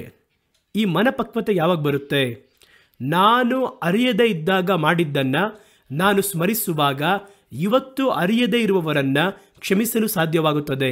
ಹಾಗಾದರೆ ಯೋಚನೆ ಮಾಡಿ ನೋಡಿ, ನಿಮ್ಮ ಹಳೆ ದಿನಗಳನ್ನು, ಕ್ರಿಸ್ತನು ಇಲ್ಲದೇ ಇದ್ದಂತಹ ಬದುಕಿದ ದಿನಗಳನ್ನು ಸ್ಮರಿಸಿ ನೋಡ್ರಿ. ಅದೇ ಸ್ಥಿತಿಯಲ್ಲಿಯೇ ಇವತ್ತು ಕ್ರಿಸ್ತನಿಲ್ಲದೆ ಇರುವವರಿದ್ದಾರೆ. ಆಗ ಅವರ ಮೇಲೆ ಪಶ್ಚಾತ್ತಾಪ ಪಡುವುದಕ್ಕೂ, ಅವರಿಗೋಸ್ಕರವಾಗಿ ಪ್ರಾರ್ಥಿಸುವುದಕ್ಕೂ, ಅವರ ಕಷ್ಟಗಳನ್ನು ಸಹಿಸಿಕೊಳ್ಳುವುದಕ್ಕೂ ನಿಮಗೆ ಆಸ್ಪದ ಉಂಟಾಗುವ ಹಾಗೆ ನಿಮ್ಮ ಹಳೆಯ ಜೀವಿತವನ್ನು, ಕ್ರಿಸ್ತನಿಲ್ಲದೆ ಬದುಕಿದಂತಹ ಕಾಲಘಟ್ಟಗಳನ್ನು ಆಗಾಗ ಸ್ಮರಿಸಿ ನೋಡಿರಿ ಎಂಬುದಾಗಿ ಸತ್ಯವೇದ ಹೇಳುತ್ತದೆ. ಮುಂದಿನ ಕಾರ್ಯ, 4ನೇ ಕಾರ್ಯ, ದೇವರು ಮಾಡಿದ ಒಳಿತುಗಳನ್ನು ಸ್ಮರಿಸಿ ನೋಡಿರಿ. ಧರ್ಮೋಪದೇಶ ಕಾಂಡ 4ನೇ ಅಧ್ಯಾಯ 10ನೇ ವಾಕ್ಯ. ನೀವು ನಡೆದು ಬಂದಂತಹ ಮಾರ್ಗದಲ್ಲಿ ದೇವರು ನಿಮಗೆ ಏನೆಲ್ಲ ಒಳಿತುಗಳನ್ನು ಮಾಡಿದ್ರು ಎಂಬುದಾಗಿ ಮರೆತೇ ಹೋಗಬೇಡಿ. ಯಾವಾಗಲೂ ನೀವು ಅದನ್ನು ಆಗಾಗ ಸ್ಮರಿಸಿ ನೋಡಬೇಕು. ಅಟ್ಲೀಸ್ಟ್ ವಾರದಲ್ಲಿ ಒಮ್ಮೆಯಾದರೂ ನನ್ನ ಜೀವನದಲ್ಲಿ ಕರ್ತನು ಮಾಡಿದ ಒಳಿತುಗಳನ್ನು ಸ್ಮರಿಸಿ ನೋಡಬೇಕು. ಧರ್ಮೋಪದೇಶ ಕಾಂಡ 4ನೇ ಅಧ್ಯಾಯ 10ನೇ ವಾಕ್ಯದಲ್ಲಿ ಈ ರೀತಿಯಾಗಿ ಹೇಳುತ್ತಾರೆ, ನಿನ್ನ ಕಣ್ಗಳು ಕಂಡಂತಹ ಕಾರ್ಯವನ್ನು, ನಾನು ಮಾಡಿದ ಕ್ರಿಯೆಗಳನ್ನು ಕಣ್ಣಾರೆ ನೋಡಿದ್ರಲ್ಲ, ಅದನ್ನು ಮರೆಯದ ಹಾಗೆ ನಿನ್ನ ಜೀವಮಾನ ಕಾಲವೆಲ್ಲ ಅವುಗಳು ನಿಮ್ಮ ಹೃದಯವನ್ನು ಬಿಟ್ಟು ನೀಗದ ಹಾಗೆ ಎಚ್ಚರಿಕೆ ಉಳ್ಳವರಾಗಿದ್ದು, ನಾನು ಮಾಡಿದ ಎಷ್ಟೊಂದು ಕಾರ್ಯವನ್ನು ಕಣ್ಣಾರೆ ಕಂಡಿದೆಯ, ನಿನಗೆ ನಾನು ಮಾಡಿದ್ದನ್ನು, ನಿನ್ನ ಮೂಲಕವಾಗಿ ಇತರರಿಗೆ ಮಾಡಿದ್ದನ್ನು, ಎಷ್ಟೊಂದು ಕಾರ್ಯವನ್ನು ಕಣ್ಣಾರೆ ನೋಡಿದ್ದೀಯ, ಅದನ್ನು ಮರೆಯಬೇಡ, ಬಹಳ ಎಚ್ಚರಿಕೆ ಉಳ್ಳವನಾಗಿರು. ಅದನ್ನು ಮರೆತರೂ ಏನಾಗುತ್ತೆ ಅಂದರೆ, ಒಂದು ಪರಿಸ್ಥಿತಿಯಲ್ಲಿ ಅಥವಾ ಏನಾದರೂ ಒಂದು ಉಪದ್ರವದಲ್ಲಿ ಸಿಲುಕುವಾಗ ಆ ಹಳೆಯ ನೆನಪೆಲ್ಲ ಇರುವುದಿಲ್ಲ. ಅವಿಶ್ವಾಸವು ನಮ್ಮನ್ನು ಜಯಿಸುವುದಕ್ಕೆ ಮುಂದಾಗುತ್ತೆ. ಆಗಾಗ ಏನು ಮಾಡಬೇಕು ಅಂದರೆ, ನಾನು ಮಾಡುತ್ತೇನೆ ಎಂಬುದಾಗಿ ನೀವು ಕಂಡಿರುವಂತಹ ಯಾವುದೇ ಕಾರ್ಯವನ್ನು ಮರೆಯದೆ ಆಗಾಗ ನೆನಪು ಮಾಡಿಕೊಂಡು ನೋಡಿ ಎಂಬುದಾಗಿ ದೇವರು ಹೇಳ್ತಾರೆ. ಅದನ್ನು ಮಾಡುವುದಕ್ಕೆ ಎಚ್ಚರಿಕೆಯಿಂದ ಮಾಡಬೇಕಂತೆ. ನಿನ್ನ ಆತ್ಮವನ್ನು ಜಾಗರೂಕನಾಗಿ ಕಾದುಕೋ. ಅವುಗಳನ್ನು ನಿನ್ನ ಮಕ್ಕಳಿಗೂ ನಿನ್ನ ಮಕ್ಕಳ ಮಕ್ಕಳಿಗೂ ತಿಳಿಸಬೇಕು. ಯಾವಾಗಲೂ ಒಂದು ಕಾರ್ಯವನ್ನು ನೀವು ಮರೆಯದೆ ನೆನಪಿಟ್ಕೋಬೇಕು ಅಂದರೆ ಅದಕ್ಕೆ 2 ಮುಖ್ಯವಾಗಿರುವಂತಹ ಕಾರ್ಯಗಳು ಬೇಕು. ಒಂದು, ನೀವು ಅಲ್ಲಿ ಕುಳಿತು ಸ್ಮರಿಸಿ ನೋಡಬೇಕು. ಆ ರೀತಿ ಸ್ಮರಿಸಿ ನೋಡುವಾಗ ಕೆಲವೊಮ್ಮೆ ನಮಗೆ ಕಂಟಿನ್ಯೂಸ್ ಆಗಿ ಬಹಳ ಹೊತ್ತು ಸ್ಮರಿಸೋಕ್ಕಾಗುವುದಿಲ್ಲ. ಬೇರೆ ಕೆಲಸವೋ ಅಥವಾ ಮನಸ್ಸು ಬೇರೆ ಕಡೆ ದೆಸೆ ತಿರುಗುವುದಕ್ಕೆ ಅವಕಾಶ ಇದೆ. ಯಾವ ಕಾರ್ಯವನ್ನಾಗಲಿ ನಿಮ್ಮ ಮನದಲ್ಲಿ ಆಳವಾಗಿ ನೀವು ಮುದ್ರಿಸಿಕೊಳ್ಳಲು ಬಯಸಿದರೆ ಅದನ್ನು ಮತ್ತೊಬ್ಬರಿಗೆ ಹೇಳಿರಿ, ಮತ್ತೊಬ್ಬರಿಗೆ ಕಲಿಸಿರಿ. ಆಗ ನಮಗೇನು ಗೊತ್ತಾಗುತ್ತೆ ಅಂದರೆ, ಅದು ಮತ್ತೆ ನಮ್ಮ ನೆನಪಿಗೆ ಬಂದು ಅದು ನಮ್ಮ ಭಾವನೆಗಳಲ್ಲಿ ಅಚ್ಚು ಹಸಿರಾಗಿ ನೆಲೆಯಾಗಿರುತ್ತೆ. ನಾವೇ ಕುಳಿತು ಹಾಗೆ ಧ್ಯಾನದಲ್ಲಿ ಕರ್ತನು ನನಗೆ ಏನೆಲ್ಲ ಮಾಡಿದ್ರು ಎಂಬುದಾಗಿ ಯೋಚಿಸುವಂಥ ಒಂದಿದೆ. ಅದಕ್ಕಿಂತ ಇನ್ನೂ ಶ್ರೇಷ್ಠ, ನಿಮ್ಮ ಮಕ್ಕಳಿಗೆ ಅದನ್ನು ಹೇಳಿರಿ. ಕರ್ತನು ನಮಗೆ ಮಾಡಿದಂತಹ ಒಳಿತನ್ನು ವಿವರಿಸಿ ಹೇಳಿರಿ. ಆ ರೀತಿ ಹೇಳುವಾಗ ನಿಮಗೆ ಹಳೆಯದೆಲ್ಲ ನೆನಪಿಗೆ ಬರಲು ಆರಂಭವಾಗುತ್ತದೆ. ಅದು ತೀವ್ರವಾಗಿ ನಿಮ್ಮ ಮನದಲ್ಲಿ ಆಳವಾಗಿ ಇರುತ್ತದೆ. ಹಾಗಾಗಿ ದೇವರು ಹೇಳ್ತಾರೆ ನೋಡಿ, ನಿಮ್ಮ ಕಣ್ಣಾರೆ ಕಂಡಂತಹ ಅವುಗಳನ್ನು ಮರೆತು ಬಿಡದೆ ಎಚ್ಚರಿಕೆ ಉಳ್ಳವರಾಗಿರಿ. ಎರಡನೇದಾಗಿ, ಮರೆಯದೆ ನೀನೇನು ಮಾಡಬೇಕು ಅಂತ ಹೇಳಿದರೆ, ಅವುಗಳನ್ನು ನಿಮ್ಮ ಮಕ್ಕಳಿಗೂ ನಿಮ್ಮ ಮಕ್ಕಳ ಮಕ್ಕಳಿಗೂ, ಮೊಮ್ಮಕ್ಕಳನ್ನು ಕೂಡ ಇಟ್ಟು ಮಾತಾಡು. ಅವನು ಬೋರ್ ಹೊಡಿತೆ ಅಂತ ಹೇಳಿದ್ರು ಮಾತಾಡು. ದೇವರನ್ನು ತಿಳಿದುಕೊಂಡಿರುವಂತಹ ಕಾರ್ಯದಲ್ಲಿ ದೇವರು ಎಷ್ಟೊಂದು ಅದ್ಭುತಗಳನ್ನು ಮಾಡಿದ್ರು, ಎಷ್ಟೊಂದು ಗುರುತುಗಳನ್ನು ಮಾಡಿದ್ರು, ಸ್ಮರಿಸಿ ನೋಡಬೇಕು. ಆಗ ನಂಬಿಕೆ ಯಾವಾಗಲೂ ಅದು ಬತ್ತಿ ಹೋಗದೆ ಯಾವಾಗಲೂ ಅಚ್ಚ ಹಸಿರಾಗಿ ಕಾಣಲ್ಪಡುತ್ತದೆ. ನಾವು ದೇವರ ಮೇಲೆ ಇಟ್ಟಿರುವಂತಹ ಪ್ರೀತಿಯು ನಂಬಿಕೆಯು ಅದು ಗತಿಸಿ ಹೋಗದೆ ಅಚ್ಚು ಹಸಿರಾಗಿ ಯಾವಾಗಲೂ ಇರಬೇಕು ಅಂತ ಹೇಳಿದರೆ ದೇವರು ಮಾಡಿದ ಒಳಿತುಗಳನ್ನು ಸ್ಮರಿಸಿ ನೋಡಬೇಕು. ಸತ್ಯವೇದದಲ್ಲಿ ನೆನಪಿಸಿಕೊಳ್ಳುವುದಕ್ಕೋಸ್ಕರವಾಗಿ ಒಂದು ಹಬ್ಬವನ್ನಿಟ್ಟಿದ್ದಾರೆ. ಆ ಹಬ್ಬಕ್ಕೆ ಹೆಸರು ಬಂದು ಪಸ್ಕಾ ಹಬ್ಬ. ಆ ಹಬ್ಬದಿಂದ ಏನು ಮಾಡ್ತಾರೆ ಅಂದರೆ, ಐಗುಪ್ತ ದಿನದಿಂದ ಅವರು ಹೊರಟು ಬಂದರು ನೋಡಿ, ಆ ದಿನ ಇದೆ ನೋಡಿ, ಆ ದಿನವನ್ನು ಅವರು ಕೊಂಡಾಡುತ್ತಾರೆ. ಯಾವ ರೀತಿ ಕೊಂಡಾಡ್ತಾರೆ? ಕಾಲಿನಲ್ಲಿ ಚಪ್ಪಲಿ ಹಾಕೋತಾರೆ. ಒಂದು ಪ್ರಯಾಣ ಹೋಗೋದ್ರಿಂದ ಮುಂಚಿತವಾಗಿ ಆ ಕಾಲದಲ್ಲಿ ಕೋಲು ತಗೊತಿದ್ರಲ್ವಾ, ಆ ರೀತಿಯಾಗಿ ಕೋಲನ್ನು ತೆಗೆದುಕೊತಾ ಇದ್ರು. ಒಂದು ಪ್ರಯಾಣವನ್ನು ಮಾಡುವುದಕ್ಕೆ, ಆತುರವಾಗಿ ಹೊರಗಡೆ ಹೋಗುವುದಕ್ಕೆ, ಪ್ರಯಾಣ ಮಾಡುವುದಕ್ಕೆ ಸಿದ್ಧರಾಗುವ ಹಾಗೆ ಇದ್ದು, ಕಹಿಯಾಗಿರುವಂತಹ ಸೊಪ್ಪು ಆಹಾರವನ್ನು ಸೇವಿಸುವುದಕ್ಕೆ ಕುಳಿತು ಆತುರದಿಂದ ತಿನ್ನಬೇಕು, ಅದನ್ನು ತಿಂತಾ ಇದ್ರು. ಆ ರೀತಿ ಸೇವಿಸುವಾಗ ಇದನ್ನು ಯಾವ ರೀತಿ ಮಾಡಿದ್ರು ಅಂದರೆ, ಐಗುಪ್ತ್ಯವನ್ನು ಬಿಟ್ಟಂತಹ ರಾತ್ರಿ ಹೊರಡ್ತಾ ಇದ್ದಾರೆ. ಆ ದಿನದಲ್ಲಿ ಅವರು ಆ ಹಬ್ಬವನ್ನು ಆಚರಣೆ ಮಾಡಿದರು. ಇವತ್ತುವರೆಗೂ ಕೊಂಡಾಡುತ್ತಾರೆ ಯಹೂದ್ಯರು ಅದೇ ಕ್ರಮದಲ್ಲಿ. ಆ ರೀತಿ ಕೊಂಡಾಡುವಾಗ ಅದರಲ್ಲಿ ಮುಖ್ಯವಾಗಿ ಒಂದು ಕಾರ್ಯವನ್ನು ಕೈಗೊಳ್ಳುತ್ತಾರೆ. ಏನು ಮಾಡ್ತಾರೆ ಅಂದರೆ, ಟೇಬಲಲ್ಲಿ ಕುಳಿತು ಅವರು ಊಟ ಮಾಡಬೇಕಾದ್ರೆ ಒಂದು ಸಿದ್ಧವಾದ ಸ್ಥಿತಿಯಲ್ಲಿ ಊಟವನ್ನು ಮಾಡ್ತಾರೆ. ಆಗ ಆ ಟೇಬಲ್ನಲ್ಲಿ ವಯಸ್ಸಲ್ಲಿ ಕಡಿಮೆಯಾಗಿರುವವರು, ಮಕ್ಕಳಾಗಿದ್ದರೂ ಕೂಡ ಯಾರು ವಯಸ್ಸಲ್ಲಿ ಕಡಿಮೆ ಇದ್ದಾರೋ ಅವರು ಎದ್ದು ಒಂದು ಪ್ರಶ್ನೆ ಕೇಳಬೇಕು. ನಾವು ಕೊಂಡಾಡುವಂಥ ಈ ಹಬ್ಬದ ಉದ್ದೇಶವೇನು, ಯಾಕೆ ಇದನ್ನು ಕೊಂಡಾಡುತ್ತೇವೆ ಅಂತ ಒಂದು ಪ್ರಶ್ನೆ ಕೇಳಬೇಕು. ಅವನಿಗೆ ಗೊತ್ತು, ಹೋದ ವರ್ಷ ಹೇಳಿಡ್ತಾರೆ, ಆದರೆ ಇದನ್ನು ಮಾಡಬೇಕು. ಆ ಹಬ್ಬದಲ್ಲಿ ಅದು ಒಂದು ಮುಖ್ಯವಾಗಿರುವಂಥ ವಾಡಿಕೆಯಾಗಿರುತ್ತೆ. ಅವರು ಆ ರೀತಿ ಕೇಳುವಾಗ ಆ ಕುಟುಂಬದಲ್ಲಿ, ಆ ಒಂದು ಹಬ್ಬದಲ್ಲಿ ವಯಸ್ಸಾದವರು ಯಾರೋ ಅವರು ತಕ್ಷಣ ನಮ್ಮ ಮೂಲ ಪಿತೃಗಳು ಐಗುಪ್ತದಲ್ಲಿ ದಾಸರಾಗಿದ್ದು ಇದೇ ರೀತಿ ಒಂದು ರಾತ್ರಿಯಲ್ಲಿಯೇ ಕರ್ತನಿಂದ ಕರೆಯಲ್ಪಟ್ಟು ಆತುರದಿಂದ ಅವರು ಊಟವನ್ನು ಮಾಡಿ ಅವರು ಪ್ರಯಾಣ ಮಾಡುವುದಕ್ಕೆ ಮುಂದಾಗಿ ದಾಸತ್ವದಿಂದ ಬಿಡುಗಡೆಯಾಗಿ ಬಂದರು ಎನ್ನುವುದನ್ನು ಅವರು ವಿವರಿಸಿ ಹೇಳಬೇಕು. ಯಾಕೆ ಆ ಹಬ್ಬದಲ್ಲಿ ಅವರು ಕೊಂಡಾಡುತ್ತಾರೆ ಅಂತ ನೋಡುವುದಾದರೆ ಆ ಒಂದು ಕೊಂಡಾಟದಲ್ಲಿ ಬಹು ಮುಖ್ಯವಾದದ್ದು ನೆನಪಿಸಿಕೊಳ್ಳುವುದು, ದೇವರು ಮಾಡಿದ್ದನ್ನು ಸ್ಮರಿಸಬೇಕು. ಇವತ್ತು ಕೂಡ ಬಹಳ ಮಂದಿ ಕ್ರಿಸ್ಮಸ್ ಆಚರಣೆ ಮಾಡ್ಬೋದಾ ಇಲ್ವಾ ಅಂತೆಲ್ಲ ಕೇಳ್ತಾರೆ. ಅದು ಯೇಸು 25 ದಿನದಲ್ಲಿ ಹುಟ್ಟಿದ್ರ, ಅದು ಬಂದು ರೋಮ ದೇವರಲ್ವಾ, ಈ ರೀತಿ ಎಲ್ಲ ಒಂದು ಕಡೆ ಎಲ್ಲ ಇದ್ರೂ ಕೂಡ ಅವೆಲ್ಲ. ಈ ಹಬ್ಬಗಳನ್ನು ಯಾಕೆ ಆಚರಣೆ ಮಾಡ್ತಾರೆ ಅಂದರೆ, ಆ ಹಬ್ಬಗಳನ್ನು ಕೊಂಡಾಡುವುದರ ಉದ್ದೇಶವೇ ಒಂದು ಕೊಂಡಾಟ ಮಾತ್ರವಲ್ಲ, ನೆನಪಿಸಿಕೊಳ್ಳುವುದಕ್ಕೋಸ್ಕರವಾಗಿ ಹಬ್ಬವನ್ನು ಆಚರಣೆ ಮಾಡ್ತಾರೆ. ಎಲ್ಲ ಹಬ್ಬವನ್ನು ಗಮನಿಸಿ ನೋಡಿ, ಮ್ಯಾಕ್ಸಿಮಮ್ ನೆನಪಿಸಿಕೊಳ್ಳುವುದಕ್ಕೋಸ್ಕರವಾಗಿ ಆಚರಣೆ ಮಾಡ್ತಾರೆ. ದೀಪಾವಳಿಗೆ ಒಂದು ಸ್ಮರಣೆ ಇದೆ, ಕ್ರಿಸ್ಮಸ್ಗೆ ಒಂದು ಸ್ಮರಣೆ ಇದೆ, ಯೇಸು ಈ ಲೋಕದಲ್ಲಿ ಹುಟ್ಟಿದರು, ಅದನ್ನು ನಾವು ನೆನಪಿಸಿಕೊಳ್ಳುತ್ತೇವೆ. ಹಾಗಾಗಿ ನೆನಪುಗಳನ್ನು ನವೀಕರಣ ಮಾಡಿಕೊಳ್ಳುವುದು ಮುಖ್ಯ. ದೇವರೇ ಹೇಳಿ ಈ ಒಂದು ಹಬ್ಬವನ್ನು ಇದೇ ರೀತಿ ಆಚರಣೆ ಮಾಡಬೇಕು ಎಂಬುದಾಗಿ ಅವರಿಗೆ ಕಲಿಸಿಕೊಟ್ಟು ಈ ಹಬ್ಬವನ್ನು ಅವರು ಅನುಸರಿಸುತ್ತಾ ಬಂದರು. ಹಾಗಾಗಿ ದೇವರು ಮಾಡಿದ ಉಪಕಾರಗಳನ್ನು ಸ್ಮರಿಸಿ ನೋಡಬೇಕು ಎಂಬುದಾಗಿ ದೇವರ ಸತ್ಯವೇದ ಹೇಳುತ್ತದೆ. ಇದನ್ನು ದೇವರು ನಮಗೆ ಹೇಳುವಾಗ, ನನ್ನ ಮನವೇ ಯೆಹೋವನನ್ನು ಕೊಂಡಾಡು, ನನ್ನ ಸರ್ವೇಂದ್ರಿಗಳೇ ಆತನ ಪರಿಶುದ್ಧ ನಾಮವನ್ನು ಸ್ತುತಿಸಿರಿ, ನನ್ನ ಮನವೇ ಯೆಹೋವನನ್ನು ಕೊಂಡಾಡು, ಆತನು ಮಾಡಿದ ಸಕಲ ಉಪಕಾರಗಳಲ್ಲಿ ಒಂದನ್ನಾದರೂ ಮರೆಯಬೇಡ ಎನ್ನುವುದನ್ನು ಪ್ರಾರ್ಥನೆಯಲ್ಲಿ ಹೇಳಿಕೊಟ್ಟಿದ್ದಾರೆ. ಹಾಗಾಗಿ ದೇವರು ನಮಗೆ ಮಾಡಿದ ಒಳಿತನ್ನು ಸ್ಮರಿಸಬೇಕು, ಹಳೆ ದಿನಗಳನ್ನು ಸ್ಮರಿಸಬೇಕು, ಕ್ರಿಸ್ತನಲ್ಲಿ ಬಂದಂತಹ ಪ್ರಥಮ ದಿನವನ್ನು ಸ್ಮರಿಸಬೇಕು, ಮೊದಲ ಪ್ರಾಯವನ್ನು ಸ್ಮರಿಸಬೇಕು, ಕ್ರಿಸ್ತನಿಲ್ಲದೆ ಬದುಕಿದ ಆ ಹಳೆಯ ಜೀವಿತವನ್ನು ಸ್ಮರಿಸಬೇಕು. ಹಾಗಾಗಿ ಸ್ಮರಿಸಿ ನೋಡುವುದು ಎನ್ನುವುದು ಕ್ರೈಸ್ತ ಜೀವನದಲ್ಲಿ ಒಂದು ಅತ್ಯವಶ್ಯವಾದ ಒಂದು ಕಾರ್ಯ. ನಮ್ಮ ಮೂಲ ಪಿತೃಗಳೆಲ್ಲರೂ ಅವುಗಳನ್ನು ಸ್ಮರಿಸಿ ನೋಡಿದರು. ದೇವರು ಹೇಳಿದ ಆಜ್ಞಾಪನೆಗಳನ್ನು, ದೇವರು ಮಾಡಿದ ಸತ್ಕ್ರಿಯೆಗಳನ್ನು, ದೇವರಲ್ಲಿ ಅವರು ಹೊಂದಿಕೊಂಡಂತಹ ಅನುಭವಗಳನ್ನು ಸ್ಮರಿಸುತ್ತಾ ಅವರು ಆತ್ಮದಲ್ಲಿ ಬೆಳವಣಿಗೆ ಹೊಂದಿದರು. ಇದನ್ನೇ ಕರ್ತನು ಈ ದಿನದಲ್ಲಿ ನಿಮಗೆ ಹೇಳಲು ಇಷ್ಟಪಡುತ್ತಾರೆ. ಆಗಾಗ ಸ್ಮರಿಸಿ ನೋಡಿರಿ. ಆದ್ದರಿಂದ ಆತ್ಮಿಕ ಜೀವನದಲ್ಲಿ ಒಂದು ಉತ್ಸಾಹವು, ವಿಶ್ವಾಸದಲ್ಲಿ ಒಂದು ಸದೃಢತೆ ಉಂಟಾಗುವುದು ಎಂಬುದಾಗಿ ನಿಜವಾಗಿರುವ ಸಾಕ್ಷಿಯಾಗಿದೆ. ಕಣ್ಗಳನ್ನು ಮುಚ್ಚಿ ಪ್ರಾರ್ಥನೆ ಮಾಡೋಣವಾ? ಪ್ರೀತಿಯು ಕೃಪೆಯು ತುಂಬಿರುವಂತಹ ಪರಲೋಕದ ಪರಮ ತಂದೆಯೇ, ನಾವು ಕೇಳಿದಂತಹ ಈ ಸತ್ಯಕ್ಕೋಸ್ಕರವಾಗಿ ಕೋಟ್ಯಾನು ಕೋಟಿ ಸ್ತುತಿಗಳನ್ನು ಸಮರ್ಪಿಸುತ್ತೇವೆ. ದೇವರು ನಮ್ಮ ಜೀವನದಲ್ಲಿ ಮಾಡಿದಂತಹ ಒಳಿತುಗಳನ್ನು ಸ್ಮರಿಸಿ ನೋಡುವುದಕ್ಕೆ ಪ್ರತಿ ದಿನವೂ, ಪ್ರತಿ ವಾರವೂ, ಪ್ರತಿ ತಿಂಗಳು ದೇವರೇ ನಾವು ಸ್ಮರಿಸಿ ನೋಡಲು ಅನೇಕ ಕಾರ್ಯಗಳನ್ನು ನಮಗೋಸ್ಕರ ಇಟ್ಟಿದ್ದೀರಲ್ಲ. ನಮ್ಮ ಓಟದ ನಡುವೆ ದೇವರು ನಮಗೆ ಕೊಟ್ಟಿರುವಂತಹ ಈ ಕೃಪೆಗೋಸ್ಕರವಾಗಿ, ದೇವರು ನಮಗೋಸ್ಕರವಾಗಿ ಮಾಡಿದ ಸತ್ಕ್ರಿಯೆಗಳನ್ನು, ದೇವರು ಆಜ್ಞಾಪಿಸಿದ ಬಿಡುಗಡೆಯನ್ನು, ದೇವರು ಕಲಿಸಿಕೊಟ್ಟಂತಹ ಕಾರ್ಯಗಳನ್ನು ನಾವು ಮರೆಯದೇ ಸ್ಮರಿಸುವುದಕ್ಕೆ ಸಹಾಯವನ್ನು ಮಾಡಿರಿ. ಇನ್ನು ಮುಂದೆ ಪ್ರತಿ ದಿನವೂ ನಮ್ಮ ಜೀವನದಲ್ಲಿ ಆರೋಗ್ಯವಾಗಿರುವ ಕ್ರೈಸ್ತಿಯ ಅನುಭವದಲ್ಲಿ ದಾಟಿ ಬರುವುದಕ್ಕೆ, ದೇವರ ಪೂರ್ವ ಅನುಭವಗಳನ್ನು, ದೇವರು ನಮಗೆ ಕೊಟ್ಟಂತಹ ಕೃಪೆಗಳನ್ನು ಸ್ಮರಿಸುವುದಕ್ಕೆ ಸಹಾಯವನ್ನು ಮಾಡಿರಿ. ಈ ಮಾತುಗಳನ್ನು ಕೇಳಿದ ಪ್ರತಿಯೊಬ್ಬೊಬ್ಬರು ಇಂಥ ಅನುಭವದಲ್ಲಿ ತಮ್ಮನ್ನು ನವೀಕರಿಸಿಕೊಳ್ಳುವುದಕ್ಕೆ ಅವರಿಗೆ ಸಹಾಯವನ್ನು ಮಾಡಿರಿ.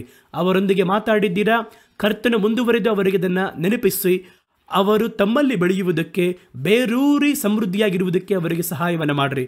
ಪ್ರತಿಯೊಬ್ಬೊಬ್ಬರನ್ನು ಸ್ಪರ್ಶಿಸಿ ಹೆಸರಾಗಿ ಆಶೀರ್ವಾದ ಮಾಡಿರಿ. ಯೇಸುವಿನ ಹಸ್ತಗಳಲ್ಲಿ ಅವರನ್ನು ಒಪ್ಪಿಸಿಕೊಟ್ಟು ಪ್ರಾರ್ಥನೆ ಮಾಡುತ್ತೇನೆ ತಂದೆಯೇ, ಆಮೇನ್ ಆಮೇನ್. ದೇವರು ನಮ್ಮ ಸಂಗಡ ಮಾತಾಡಿದ್ದಾರೆ. ದೇವರು ತಮ್ಮನ್ನು ಸ್ಮರಿಸಿಕೊಳ್ಳಬೇಕು ಎನ್ನುವುದರಲ್ಲಿ ಬಹಳ ಬಯಕೆಯುಳ್ಳವರಾಗಿದ್ದಾರೆ. ಹಾಗಾಗಿ ಹಲವು ಒಳಿತುಗಳು ನಮ್ಮ ಜೀವನದಲ್ಲಿ ಉಂಟಾಗುತ್ತದೆ. ನಾವು ಕಲಿತ ಈ ಸತ್ಯದಲ್ಲಿ ಯಾವಾಗಲೂ ನೆಲೆಯಾಗಿರಿ, ಮರೆಯಬೇಡ್ರಿ, ನೆನಪಿಸಿಕೊಳ್ಳಿರಿ. ಮುಂದಿನ ಬಾರಿ ಭೇಟಿಯಾಗುವಾಗ ಬೇರೆ ಒಂದು ಹೊಸ ಸಂದೇಶದೊಂದಿಗೆ ನಿಮ್ಮನ್ನು ಭೇಟಿ ಆಗ್ತೀನಿ. ಅಲ್ಲಿಯವರೆಗೂ ದೇವರು ನಿಮ್ಮನ್ನು ಆಶೀರ್ವಾದ ಮಾಡಿ ಕಾಪಾಡಲಿ. ಆಮೇನ್.